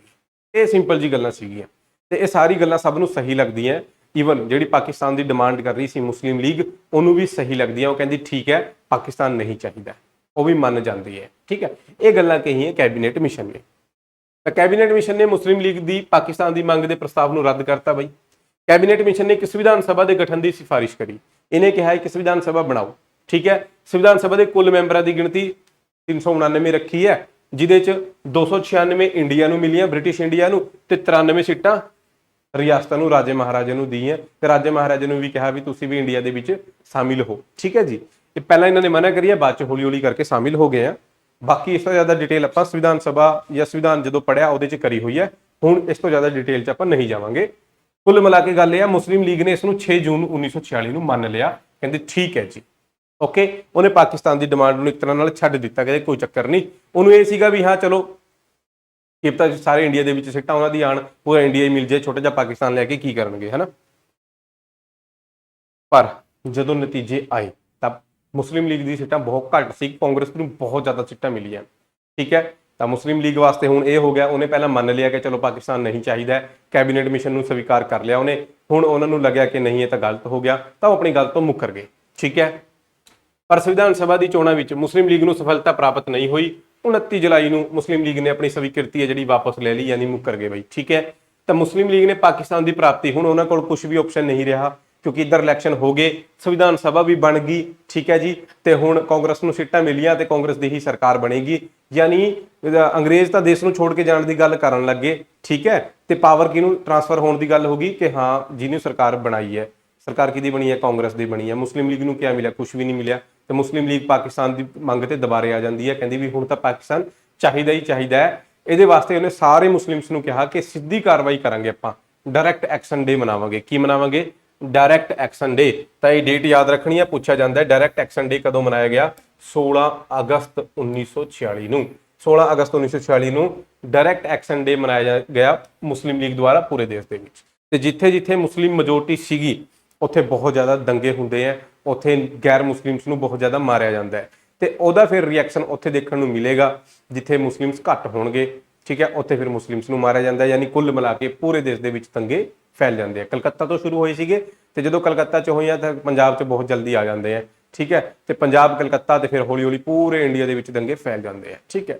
ਦੰਗੇ ਇੰਨੇ ਭਿਆਨਕ ਹੁੰਦੇ ਆ, ਗਵਰਨਮੈਂਟ ਤੋਂ ਕੰਟਰੋਲ ਬਿਲਕੁਲ ਵੀ ਨਹੀਂ ਹੁੰਦੇ ਤੇ ਗਵਰਨਮੈਂਟ ਦੀ ਕੋਈ ਇੱਛਾ ਵੀ ਨਹੀਂ ਹੋਣੀ ਉਸ ਟਾਈਮ ਕੰਟਰੋਲ ਕਰਨ ਦੀ। ਤੇ ਕੁੱਲ ਮਿਲਾ ਕੇ ਗੱਲ ਇਹ ਹੈ, ਐਂਡ ਦੇ ਵਿੱਚ ਸਾਰਿਆਂ ਨੂੰ ਮੰਨਣਾ ਪੈ ਜਾਂਦਾ ਕਿ ਹਾਂ ਹੁਣ ਪਾਕਿਸਤਾਨ ਬਣੇਗਾ ਹੀ ਬਣੇਗਾ, ਠੀਕ ਹੈ। ਸਾਰੇ ਪਹਿਲਾਂ ਮਨਾ ਹੀ ਕਰਦੇ ਆ, ਠੀਕ ਹੈ, ਕਾਂਗਰਸ ਵੀ, ਸਿੱਖ ਵੀ, ਹਰ ਪਾਰਟੀ ਮਨਾ ਕਰਦੀ ਹੈ, ਬਟ ਇਨ ਦਾ ਐਂਡ ਸਾਰਿਆਂ ਨੂੰ ਮੰਨਣਾ ਹੀ ਪੈਂਦਾ ਕਿ ਪਾਕਿਸਤਾਨ ਬਣਾਉਣਾ ਪਏਗਾ, ਓਕੇ। ਤਾਂ ਇਹ ਸਾਰੀ ਗੱਲਾਂ ਹੈਗੀਆਂ ਬਈ, ਠੀਕ ਹੈ। ਚਲੋ ਫਿਰ ਹੁਣ ਪਾਕਿਸਤਾਨ ਤਾਂ ਬਣਾਉਣਾ ਸੀਗਾ। ਉਸ ਟਾਈਮ ਭਾਰਤ ਦਾ ਵਾਇਸਰੋਏ ਚੇਂਜ ਹੋ ਜਾਂਦਾ ਹੈ ਜੀ, ਨਵਾਂ ਵਾਇਸਰੋਏ ਆਉਂਦਾ ਹੈ ਮਾਊਂਟ ਬੈਟਨ। ਯਾਦ ਰੱਖਣਾ ਕੌਣ ਆਉਂਦਾ ਹੈ? ਮਾਊਂਟ ਬੈਟਨ ਆਉਂਦਾ ਹੈ। ਉਸਨੇ ਫਿਰ ਇੱਕ ਪਲਾਨ ਬਣਾਇਆ 3 ਜੂਨ 1947 ਦਾ ਪਲਾਨ। ਇੱਧਰ ਮੁਸਲਿਮ ਲੀਗ ਦੇ ਦੰਗੇ ਚਲੇ ਹੋਏ ਆ, ਠੀਕ ਹੈ, ਮੁਸਲਿਮ ਲੀਗ ਦੇ ਦੰਗੇ ਚਲੇ ਹੋਏ ਆ, ਉਹ ਪਾਕਿਸਤਾਨ ਦੀ ਡਿਮਾਂਡ ਤੇ ਹੈ। ਇੱਧਰ ਭਾਰਤ ਦਾ ਨਵਾਂ ਵਾਇਸਰੋਏ ਆਇਆ ਮਾਊਂਟ ਬੈਟਨ, ਉਹਨੇ ਇੱਕ ਪਲਾਨ ਪੇਸ਼ ਕਰਿਆ 3 ਜੂਨ ਦਾ ਪਲਾਨ। ਉਹਨੇ ਸਾਰਿਆਂ ਨੇ ਇਸ ਪਲਾਨ ਨੂੰ ਚਲੋ ਮਨਜ਼ੂਰੀ ਦੇ ਦਿੱਤੀ, ਠੀਕ ਹੈ, ਬਟਵਾਰੇ ਦਾ ਹੀ ਪਲਾਨ ਸੀਗਾ ਕੁੱਲ ਮਿਲਾ ਕੇ ਗੱਲ ਇਹ ਹੈ, ਠੀਕ ਹੈ। ਇਸ ਤੋਂ ਬਾਅਦ ਬ੍ਰਿਟਿਸ਼ ਸਰਕਾਰ ਦੀ ਇਜਾਜ਼ਤ ਤੋਂ ਬਾਅਦ 3 ਜੂਨ 1947 ਨੂੰ ਭਾਰਤ ਦੀ ਵੰਡ ਦੀ ਯੋਜਨਾ ਪੇਸ਼ ਕਰੀ ਗਈ ਹੈ, ਠੀਕ ਹੈ ਜੀ। ਇਸ ਯੋਜਨਾ ਦੇ ਅਨੁਸਾਰ ਬ੍ਰਿਟਿਸ਼ ਭਾਰਤ, ਜਿਹੜਾ ਭਾਰਤ ਅੰਗਰੇਜ਼ਾਂ ਕੋਲ ਸੀਗਾ, ਉਸ ਨੂੰ ਦੋ ਦੇਸ਼ਾਂ ਦੇ ਵਿੱਚ ਵੰਡਿਆ ਜਾਣਾ ਸੀਗਾ, ਭਾਰਤ ਅਤੇ ਪਾਕਿਸਤਾਨ। ਬੰਗਾਲ ਅਤੇ ਪੰਜਾਬ ਦੀ ਵਿਧਾਨ ਸਭਾ, ਇਹਨਾਂ ਦਾ ਬਟਵਾਰਾ ਹੋਣਾ ਸੀਗਾ, ਠੀਕ ਹੈ ਜੀ। ਕਿਉਂਕਿ ਮੁਸਲਿਮ ਲੀਗ ਵਾਲੇ ਵੈਸੇ ਤਾਂ ਜਿਹੜਾ ਪੰਜਾਬ ਹੈ ਸਾਰਾ ਹੀ ਮੰਗ ਰਹੇ ਸੀਗੇ, ਠੀਕ ਹੈ, ਬਟ ਫਿਰ ਕਹਿੰਦੇ ਆ ਵੀ ਚਲੋ ਇਸ ਹਿਸਾਬ ਨਾਲ ਡਿਵਾਈਡ ਕਰਾਂਗੇ, VOTING ਹੋਏਗੀ ਵਿਧਾਨ ਸਭਾਵਾਂ ਦੇ ਵਿੱਚ। ਤਾਂ ਬੰਗਾਲ ਅਤੇ ਪੰਜਾਬ ਦੀ ਵਿਧਾਨ ਸਭਾਵਾਂ ਦੇ ਵਿੱਚ ਬੈਠਕ ਹੁੰਦੀ ਹੈ ਤੇ ਜੇ ਵੰਡ ਦਾ ਸਮਰਥਨ ਕਰਦੀਆਂ ਤਾਂ ਫਿਰ ਜਿਹੜੀ ਬਾਉਂਡਰੀ ਬਣੇਗੀ, ਸੀਮਾ ਬਣੇਗੀ, ਉਹ ਸੀਮਾ ਤਿਆਰ ਕਰਨ ਵਾਸਤੇ ਇੱਕ ਕਮਿਸ਼ਨ ਬਣਾਇਆ ਜਾਏਗਾ। ਇਹ ਵੀ ਸੀਗਾ ਮਾਊਂਟ ਬੈਟਨ ਯੋਜਨਾ ਦੇ ਵਿੱਚ। ਕੁਝ ਸਟੇਟਾਂ ਅਜਿਹੀ ਸੀਗੀ ਵੀ ਜਿਵੇਂ ਸਿੰਧ, ਉਹ ਪਾਕਿਸਤਾਨ ਵਾਲੇ ਏਰੀਆ ਦੇ ਵਿੱਚ ਸੀ, ਤਾਂ ਉਹਨੂੰ ਕਿਹਾ ਗਿਆ ਵੀ ਸਿੰਧ ਦੀ ਵਿਧਾਨ ਸਭਾ ਨੂੰ ਵੀ ਦੱਸੋ ਤੁਸੀਂ ਇੰਡੀਆ ਦੇ ਵਿੱਚ ਜਾਣਾ ਜਾਂ ਪਾਕਿਸਤਾਨ ਦੇ ਵਿੱਚ, ਤਾਂ ਉਹਨੇ ਪਾਕਿਸਤਾਨ ਦੇ ਵਿੱਚ ਜਾਣ ਦਾ ਫੈਸਲਾ ਕਰਿਆ। ਇੱਕ ਸਟੇਟ ਹੋਰ ਹੈ ਪਾਕਿਸਤਾਨ ਦੇ ਵਿੱਚ, ਨਾਰਥ ਵੈਸਟ ਫਰੰਟ ਪ੍ਰੋਵਿੰਸ, ਜਿਹੜੀ ਅਫਗਾਨਿਸਤਾਨ ਦੇ ਬਾਰਡਰ ਤੇ ਹੈ। ਇਹਨਾਂ ਨੂੰ ਵੀ ਕਿਹਾ ਗਿਆ ਵੀ ਦੱਸੋ ਕਿੱਥੇ ਸ਼ਾਮਿਲ ਹੋਣਾ, ਇੰਡੀਆ ਜਾਂ ਪਾਕਿਸਤਾਨ ਦੇ ਵਿੱਚ, ਤਾਂ ਇਹਨੇ ਵੀ ਪਾਕਿਸਤਾਨ ਦੇ ਵਿੱਚ ਜਾਣ ਦੀ ਜਿਹੜੀ ਹੈਗੀ ਹੈ ਆਪਣੀ ਇੱਛਾ ਜ਼ਾਹਿਰ ਕਰੀ ਹੈ, ਠੀਕ ਹੈ। ਆਸਾਮ ਦਾ ਜ਼ਿਲ੍ਹਾ ਸੀਗਾ ਜੀ ਸਿਲਹਟ ਜ਼ਿਲ੍ਹਾ, ਇੱਥੇ ਜਨਮਤ ਸੰਗ੍ਰਹਿ ਜਨਤਾ ਤੋਂ ਪੁੱਛਿਆ ਗਿਆ ਉਹਨਾਂ ਨੇ ਕਿੱਥੇ ਜਾਣਾ ਹੈ, ਤਾਂ ਉਹ ਭਾਰਤ ਦੇ ਇਲਾਕੇ ਦੇ ਵਿੱਚ ਰਹਿਣਾ ਚਾਹੁੰਦੇ ਸਨ, ਠੀਕ ਹੈ ਜੀ, ਇਹ ਯਾਦ ਰੱਖਣਾ। ਜਿਹੜੇ ਰਾਜੇ ਮਹਾਰਾਜੇ ਸੀਗੇ, ਰਿਆਸਤਾਂ ਪਟਿਆਲਾ, ਨਾਭਾ, ਜੀਂਦ, ਕਪੂਰਥਲਾ ਜਾਂ ਰਾਜਸਥਾਨ ਦੇ ਵਿੱਚ ਸੀਗੀ ਜਾਂ ਹੈਦਰਾਬਾਦ, ਬਹੁਤ ਸੀਗੇ ਬਈ 565 ਦੇ ਨੇੜੇ ਤੇੜੇ ਸੀਗੇ। ਉਹਨਾਂ ਨੂੰ ਪੁੱਛਿਆ ਗਿਆ ਵੀ ਕਿੱਥੇ ਜਾਣਾ ਹੈ, ਉਹਨਾਂ ਨੂੰ ਪੁੱਛਿਆ ਨਹੀਂ ਗਿਆ, ਉਹਨਾਂ ਨੂੰ ਆਜ਼ਾਦੀ ਮਿਲੀ ਹੈ ਪੂਰੀ। ਇੰਡੀਆ ਜਾਣਾ ਇੰਡੀਆ ਜਾਓ, ਆਜ਼ਾਦ ਰਹਿਣਾ ਆਜ਼ਾਦ ਰਹੋ, ਪਾਕਿਸਤਾਨ 'ਚ ਜਾਣਾ ਪਾਕਿਸਤਾਨ 'ਚ ਰਹੋ। 3 ਆਪਸ਼ਨ ਸੀਗੇ, ਸੈਪਰੇਟ ਕੰਟਰੀ, ਇੰਡੀਆ ਜਾਂ ਪਾਕਿਸਤਾਨ। ਠੀਕ ਹੈ, ਇਹ ਸੀਗੀ ਮਾਊਂਟਬੈਟਨ ਯੋਜਨਾ। ਤੇ ਕੁੱਲ ਮਿਲਾ ਕੇ ਤੁਹਾਨੂੰ ਪਤਾ ਹੀ ਹੈ ਕਿ ਹੋਇਆ ਕੀ ਹੈ, ਪੰਜਾਬ ਦਾ ਬਟਵਾਰਾ। ਇਹੀ ਸੇਮ ਗੱਲਾਂ ਅੰਗਰੇਜ਼ੀ 'ਚ ਲਿਖੀਆਂ, ਸਕਰੀਨਸ਼ਾਟ ਲੈ ਲਓ। ਠੀਕ ਹੈ ਜੀ, ਤਾਂ ਬਟਵਾਰਾ ਹੋਇਆ ਤਾਂ ਬਾਰਡਰ ਬਣੇਗਾ। ਬਾਰਡਰ ਬਣਾਉਣ ਵਾਸਤੇ ਇੱਕ ਬਾਰਡਰ ਕਮਿਸ਼ਨ ਬਣਾਇਆ ਗਿਆ ਜੀ, ਸੀਮਾ ਕਮਿਸ਼ਨ ਬਣਾਇਆ ਗਿਆ। 30 ਜੂਨ 1947 ਦੀ ਗੱਲ ਹੈ। ਦੇਖੋ, 2 ਜਗ੍ਹਾ ਬਟਵਾਰਾ ਹੋਣਾ ਸੀਗਾ, ਬੰਗਾਲ ਵਾਲੀ ਸਾਈਡ ਤੇ ਪੰਜਾਬ ਵਾਲੀ ਸਾਈਡ। ਠੀਕ ਹੈ, 2 ਕਮਿਸ਼ਨ ਬਣੇ ਆ। ਫਿਰ ਕਿੰਨੇ ਕਮਿਸ਼ਨ ਬਣੇ ਆ? 2। ਇੱਕ ਬੰਗਾਲ ਵਾਲੀ ਸਾਈਡ ਸੀਮਾ ਤੈਅ ਕਰੇਗਾ, ਇੱਕ ਪੰਜਾਬ ਵਾਲੀ ਸਾਈਡ ਸੀਮਾ ਤੈਅ ਕਰੇਗਾ। ਠੀਕ ਹੈ, ਦੋਨੋਂ ਕਮਿਸ਼ਨਾਂ ਦਾ ਪ੍ਰਧਾਨ ਬਣਿਆ ਸਰ ਸਾਇਰਲ ਰੈਡਕਲਿਫ। ਕੌਣ ਬਣਿਆ ਜੀ? ਸਾਇਰਲ ਰੈਡਕਲਿਫ। ਸਰ ਸਾਇਰਲ ਆਊਗਾ ਨਾਮ, ਠੀਕ ਹੈ ਨਾ, ਸਾਇਰਲ ਰੈਡਕਲਿਫ ਦੀ ਪ੍ਰਧਾਨਗੀ ਵਾਲੇ ਸੀਮਾ ਕਮਿਸ਼ਨ ਦੀ ਸਥਾਪਨਾ ਦੋਹਾਂ ਦੇਸ਼ਾਂ ਦਰਮਿਆਨ ਅੰਤਰਰਾਸ਼ਟਰੀ ਸੀਮਾ ਨੂੰ ਤੈਅ ਕਰਨ ਲਈ ਕੀਤੀ ਗਈ ਸੀ। ਠੀਕ ਹੈ ਜੀ, ਅੰਤਰਰਾਸ਼ਟਰੀ ਬਾਰਡਰ ਜਿਹੜਾ ਬਣਨਾ ਦੋਹਾਂ ਦੇਸ਼ਾਂ ਦੇ ਵਿਚਕਾਰ, ਉਹਦਾ ਪ੍ਰਧਾਨ ਕੌਣ ਬਣੇਗਾ? ਸਰ ਸਾਇਰਲ ਰੈਡਕਲਿਫ ਜਿਹੜਾ ਕਮਿਸ਼ਨ ਬਣਿਆ। ਕਮਿਸ਼ਨ ਨੂੰ ਬੰਗਾਲ ਅਤੇ ਪੰਜਾਬ ਦੇ 2 ਨਵੇਂ ਦੇਸ਼ਾਂ ਵਿੱਚ ਵੰਡਣ ਦਾ ਕੰਮ ਸੌਂਪਿਆ ਗਿਆ। ਮਤਲਬ ਕਮਿਸ਼ਨ ਨੂੰ ਬੰਗਾਲ ਅਤੇ ਪੰਜਾਬ ਨੂੰ ਦੋਨੋਂ ਦੇਸ਼ਾਂ ਦੇ ਵਿੱਚ ਡਿਵਾਈਡ ਕਰਨਾ ਹੈ। ਬੰਗਾਲ ਅੱਧਾ ਇੰਡੀਆ ਕੋਲ ਰਹੇਗਾ, ਅੱਧਾ ਪਾਕਿਸਤਾਨ ਕੋਲ। ਪੰਜਾਬ ਅੱਧਾ ਇੰਡੀਆ ਕੋਲ ਰਹੇਗਾ, ਅੱਧਾ ਪਾਕਿਸਤਾਨ ਕੋਲ। ਇਹ ਡਿਵਾਈਡ ਕਰਨ ਦਾ ਕੰਮ ਕਿਹਨੂੰ ਸੌਂਪਿਆ ਗਿਆ? ਸੀਮਾ ਕਮਿਸ਼ਨ ਨੂੰ ਸੌਂਪਿਆ ਗਿਆ। 2 ਸੀਮਾ ਕਮਿਸ਼ਨ ਬਣੇ ਸਨ, ਦੋਨਾਂ ਦਾ ਪ੍ਰਧਾਨ ਸਰ ਸਾਇਰਲ ਰੈਡਕਲਿਫ। 2 ਬਣੇ ਆ ਜੀ, ਇੱਕ ਪੰਜਾਬ ਵਾਲੀ ਸਾਈਡ, ਬੰਗਾਲ ਵਾਲੀ ਸਾਈਡ। ਦੋਹਾਂ ਦੇ ਵਿੱਚ 5-5 ਮੈਂਬਰ ਸੀਗੇ, ਦੋਨਾਂ ਦੇ ਵਿੱਚ 5-5 ਮੈਂਬਰ। ਚੇਅਰਮੈਨ ਕੌਣ ਹੈ ਦੋਨਾਂ ਦਾ? Sir ਸਾਇਰਲ Radcliffe. ਓਕੇ, ਪੰਜਾਬ ਤੇ ਬੰਗਾਲ ਦੇ ਸੀਮਾ ਕਮਿਸ਼ਨਾਂ ਵਿੱਚ ਕ੍ਰਮਵਾਰ ਇੰਡੀਅਨ ਨੈਸ਼ਨਲ ਕਾਂਗਰਸ ਦੇ 2 ਤੇ ਮੁਸਲਿਮ ਲੀਗ ਦੇ ਵੀ 2 ਮੈਂਬਰ। ਟੋਟਲ ਮੈਂਬਰ ਕਿੰਨੇ ਆ? 5। 5 ਦੇ ਵਿੱਚ ਇੱਕ ਤਾਂ ਚੇਅਰਮੈਨ ਹੋ ਗਿਆ, ਯਾਨੀ ਸਰ ਸਾਇਰਲ ਰੈਡਕਲਿਫ। ਬਾਕੀ ਬਚੇ 4 ਮੈਂਬਰਾਂ ਦੇ ਵਿੱਚੋਂ 2 ਮੈਂਬਰ ਮੁਸਲਿਮ ਲੀਗ ਦੇ, 2 ਮੈਂਬਰ ਕਾਂਗਰਸ ਦੇ। ਏਦਾਂ ਸੀਗੇ ਬਈ। ਆਪਾਂ ਸਿਰਫ ਪੰਜਾਬ ਵਾਲੇ ਯਾਦ ਰੱਖਾਂਗੇ। ਪੰਜਾਬ ਸੀਮਾ ਕਮਿਸ਼ਨ, ਇਹਦੇ ਵਿੱਚ ਜਸਟਿਸ ਮੇਹਰ ਚੰਦ ਮਹਾਜਨ ਹੋ ਗਿਆ, ਜਸਟਿਸ ਤੇਜਾ ਸਿੰਘ, ਜਸਟਿਸ ਦੀਨ ਮੁਹੰਮਦ ਤੇ ਜਸਟਿਸ ਮੁਹੰਮਦ ਮੁਨੀਰ। ਇਹ 4 ਮੈਂਬਰ ਸੀਗੇ। ਸੁਪਰ ਇੰਪੋਰਟੈਂਟ ਹੈ, ਯਾਦ ਰੱਖਣਾ ਹੈ। ਪੰਜਾਬ ਦਾ ਬਾਰਡਰ ਤੈਅ ਕਰਨਾ ਹੈ। ਠੀਕ ਹੈ, 5 ਮੈਂਬਰ ਹੋਣਗੇ ਟੋਟਲ। ਇੱਕ ਤਾਂ ਜਿਹੜਾ ਹੈਗਾ ਆ ਚੇਅਰਮੈਨ ਹੋ ਗਿਆ ਰੈਡਕਲਿਫ, ਬਾਕੀ ਬਚੇ 4, 2 ਕਾਂਗਰਸ ਦੇ, 2 ਮੁਸਲਿਮ ਲੀਗ ਦੇ। 4 ਕਿਹੜੇ ਆ? ਜਸਟਿਸ ਮੇਹਰ ਚੰਦ ਮਹਾਜਨ, ਜਸਟਿਸ ਤੇਜਾ ਸਿੰਘ, ਜਸਟਿਸ ਦੀਨ ਮੁਹੰਮਦ, ਜਸਟਿਸ ਮੁਹੰਮਦ ਮੁਨੀਰ। ਠੀਕ ਹੈ, ਇਹ ਪੰਜਾਬ ਦੇ ਆ ਓਨਲੀ। ਬੰਗਾਲ ਵਾਲੇ ਅਲੱਗ ਹੈ, ਬੰਗਾਲ ਦੇ ਵਿੱਚ ਵੀ 5 ਮੈਂਬਰ ਹੈ। ਠੀਕ ਹੈ, ਇੱਕ ਚੇਅਰਮੈਨ ਹੋ ਗਿਆ ਸਰ ਸਾਇਰਲ ਰੈਡਕਲਿਫ, ਬਾਕੀ ਬਚੇ 4, 2 ਕਾਂਗਰਸ ਦੇ, 2 ਮੁਸਲਿਮ ਲੀਗ ਦੇ। Justice CC Biswas, justice BK Mukherjee, justice Abu Saleh Akram ਤੇ ਜਸਟਿਸ MA ਰਹਿਮਾਨ। ਠੀਕ ਹੈ, ਬੰਗਾਲ ਵਾਲੇ ਚਾਹੇ ਨਾ ਵੀ ਯਾਦ ਰੱਖਿਓ, ਪੰਜਾਬ ਵਾਲੇ ਤਾਂ ਹੋਣੇ ਹੀ ਚਾਹੀਦੇ ਆ। ਤੇ ਇਸ ਕਮਿਸ਼ਨ ਨੇ ਆਪਣੀ ਰਿਪੋਰਟ 12 ਅਗਸਤ 1947 ਨੂੰ ਦੀ ਤੇ 15 ਅਗਸਤ 1947 ਨੂੰ ਤੁਹਾਨੂੰ ਪਤਾ ਹੀ ਹੈ ਫਿਰ ਹੋਇਆ ਕੀ ਹੈ। ਓਕੇ, ਪੰਜਾਬ ਦਾ ਬਟਵਾਰਾ। ਠੀਕ ਹੈ ਜੀ, ਤਾਂ ਬ੍ਰਿਟਿਸ਼ ਪੰਜਾਬ ਜਿਹੜਾ ਸੀਗਾ ਜੀ, ਠੀਕ ਹੈ, ਇਹ ਪੁਰਾਣੇ ਪੰਜਾਬ ਦਾ ਮੈਪ ਹੈ। ਜੇ ਆਪਾਂ ਦੇਖੀਏ, ਜਿਹੜਾ ਯੈਲੋ ਕਲਰ ਹੈ, ਯੈਲੋ ਕਲਰ ਅੰਗਰੇਜ਼ਾਂ ਦੇ ਕੰਟਰੋਲ ਦੇ ਵਿੱਚ ਨਹੀਂ ਸੀਗਾ। ਇਹ ਮਤਲਬ ਤੁਸੀਂ ਕਹਿ ਸਕਦੇ ਹੋ ਪੰਜਾਬ ਦਾ ਹਿੱਸਾ ਨਹੀਂ ਸੀਗਾ ਇਹ। ਠੀਕ ਹੈ, ਇਹ ਰਿਆਸਤਾਂ ਸੀਗੀ ਰਾਜੇ ਮਹਾਰਾਜਿਆਂ ਦੀਆਂ, ਜਿਵੇਂ ਪਟਿਆਲਾ, ਨਾਭਾ, ਜੀਂਦ, ਕਪੂਰਥਲਾ, ਚੰਬਾ, ਮੰਡੀ, ਸ਼ਿਮਲਾ, ਬਾਵਲਪੁਰ, ਇਹ ਸਾਰੀ। ਠੀਕ ਹੈ, ਜਿਹੜਾ ਰੈੱਡ ਵਾਲਾ ਏਰੀਆ ਹੈ, ਇਹ ਉਹ ਏਰੀਆ ਸੀਗਾ ਜਿਹਦੇ ਚ ਮੁਸਲਿਮ ਮੈਜੋਰਟੀ ਦੇ ਵਿੱਚ ਨਹੀਂ ਸੀਗੇ, ਜਾਂ ਤਾਂ ਹਿੰਦੂ ਹੈ ਜਾਂ ਸਿੱਖ ਹੈ। ਜਿਹੜਾ ਗ੍ਰੀਨ ਵਾਲਾ ਏਰੀਆ, ਇਹਦੇ ਚ ਇਹ ਏਰੀਆ ਉਹ ਹੈ ਜਿੱਥੇ ਮੁਸਲਿਮ ਮੈਜੋਰਟੀ ਦੇ ਵਿੱਚ ਹੈ। ਠੀਕ ਹੈ, ਯਾਦ ਰੱਖਣਾ। ਤਾਂ ਜਦੋਂ ਬਟਵਾਰਾ ਹੋਇਆ, ਫਿਰ ਪੰਜਾਬ ਨੂੰ 2 ਹਿੱਸਿਆਂ 'ਚ ਡਿਵਾਈਡ ਕਰਿਆ ਗਿਆ, ਪੂਰਬੀ ਤੇ ਪੱਛਮੀ। ਠੀਕ ਹੈ, ਇਹ ਪੂਰਾ ਪੰਜਾਬ ਹੈ। ਇੱਧਰ ਦਿਸ਼ਾ ਕਿਹੜੀ ਹੈ? ਦੇਖੋ, ਇੱਧਰ ਦਿਸ਼ਾ ਦੱਖਣ ਹੈ, ਇੱਧਰ ਉੱਤਰ ਹੈ, ਇੱਧਰ ਪੱਛਮ ਹੈ, ਤੇ ਇੱਧਰ ਕਿਹੜੀ ਹੈ? ਪੂਰਬ। ਤਾਂ ਪੰਜਾਬ ਨੂੰ 2 ਹਿੱਸਿਆਂ 'ਚ ਮੰਨ ਲਓ ਇਹ ਡਿਵਾਈਡ ਕਰਤਾ, 2 ਹਿੱਸਿਆਂ ਦੇ ਵਿੱਚ। ਇੱਧਰ ਵਾਲਾ ਪੰਜਾਬ ਪੂਰਬੀ ਪੰਜਾਬ, ਇੱਧਰ ਵਾਲਾ ਪੱਛਮੀ। ਯਾਨੀ ਇਹ ਜਿਹੜਾ ਪਾਕਿਸਤਾਨ ਕੋਲ ਗਿਆ ਇਹ ਪੱਛਮੀ ਪੰਜਾਬ ਹੈ, ਤੇ ਆਪਣੇ ਕੋਲ ਜਿਹੜਾ ਪੰਜਾਬ ਰਿਹਾ ਸੀ ਉਹ ਪੂਰਬੀ ਪੰਜਾਬ ਸੀਗਾ। ਪੁਰਾਣੇ ਪੰਜਾਬ ਦੇ ਵਿੱਚ 5 ਡਿਵੀਜ਼ਨ ਸੀਗੇ, 5 ਮੰਡਲ। 3 ਮੰਡਲ ਪਾਕਿਸਤਾਨ ਕੋਲ ਗਏ ਆ, 3 ਮੰਡਲ ਕਿਹਦੇ ਕੋਲ ਗਏ ਆ? ਪਾਕਿਸਤਾਨ ਕੋਲ। ਆਪਣੇ ਕੋਲ ਸਿਰਫ 2 ਮੰਡਲ ਆਏ, ਇੱਕ ਜਲੰਧਰ ਡਿਵੀਜ਼ਨ ਤੇ ਇੱਕ ਅੰਬਾਲਾ। ਜਲੰਧਰ ਤੇ ਅੰਬਾਲਾ। ਠੀਕ ਹੈ, ਤਾਂ ਉਹੀ ਦੇਖ ਲਾਂਗੇ। 29 ਜ਼ਿਲ੍ਹੇ ਸੀਗੇ, 5 ਮੰਡਲ ਸੀਗੇ। ਬ੍ਰਿਟਿਸ਼ ਪੰਜਾਬ ਨੂੰ 2 ਭਾਗਾਂ ਵਿੱਚ ਵੰਡਿਆ ਗਿਆ, ਪੂਰਬੀ ਪੰਜਾਬ ਤੇ ਪੱਛਮੀ ਪੰਜਾਬ। ਠੀਕ ਹੈ, ਆਪਣੇ ਕੋਲ ਕਿਹੜਾ ਆਇਆ? ਇੰਡੀਆ ਕੋਲ ਆਇਆ ਜੀ ਪੂਰਬੀ ਪੰਜਾਬ, ਇਹ ਇੰਡੀਆ ਕੋਲ ਆਇਆ, ਤੇ ਪੱਛਮੀ ਪੰਜਾਬ ਇਹ ਪਾਕਿਸਤਾਨ ਕੋਲ ਗਿਆ। ਪੂਰਬੀ ਪੰਜਾਬ ਦੇ ਵਿੱਚ 2 ਮੰਡਲ ਆਪਾਂ ਨੂੰ ਮਿਲੇ ਆ, ਜਲੰਧਰ ਮੰਡਲ ਤੇ ਅੰਬਾਲਾ ਮੰਡਲ 38% ਏਰੀਆ ਆਪਣੇ ਕੋਲ ਰਿਹਾ। ਕਿੰਨਾ ਏਰੀਆ ਰਿਹਾ? 38% ਏਰੀਆ। ਪੱਛਮੀ ਪੰਜਾਬ ਪਾਕਿਸਤਾਨ ਕੋਲ ਗਿਆ, 3 ਮੰਡਲ ਉਹਨਾਂ ਕੋਲ ਗਏ ਹੈ, ਰਾਵਲਪਿੰਡੀ, ਲਾਹੌਰ ਤੇ ਮੁਲਤਾਨ 62% ਏਰੀਆ ਪੰਜਾਬ ਦਾ ਉਹਨਾਂ ਕੋਲ ਹੈ। ਠੀਕ ਹੈ, ਜਿਹੜੇ ਜ਼ਿਲ੍ਹੇ ਸੀਗੇ ਉਹ ਤੁਸੀਂ ਦੇਖਿਓ। ਹਾਂ, ਆਪਾਂ ਨੇ ਜ਼ਿਲ੍ਹੇ ਇੱਥੇ ਮੈਂ ਨਹੀਂ ਮੈਂਸ਼ਨ ਕਰੇ ਹਨਾ।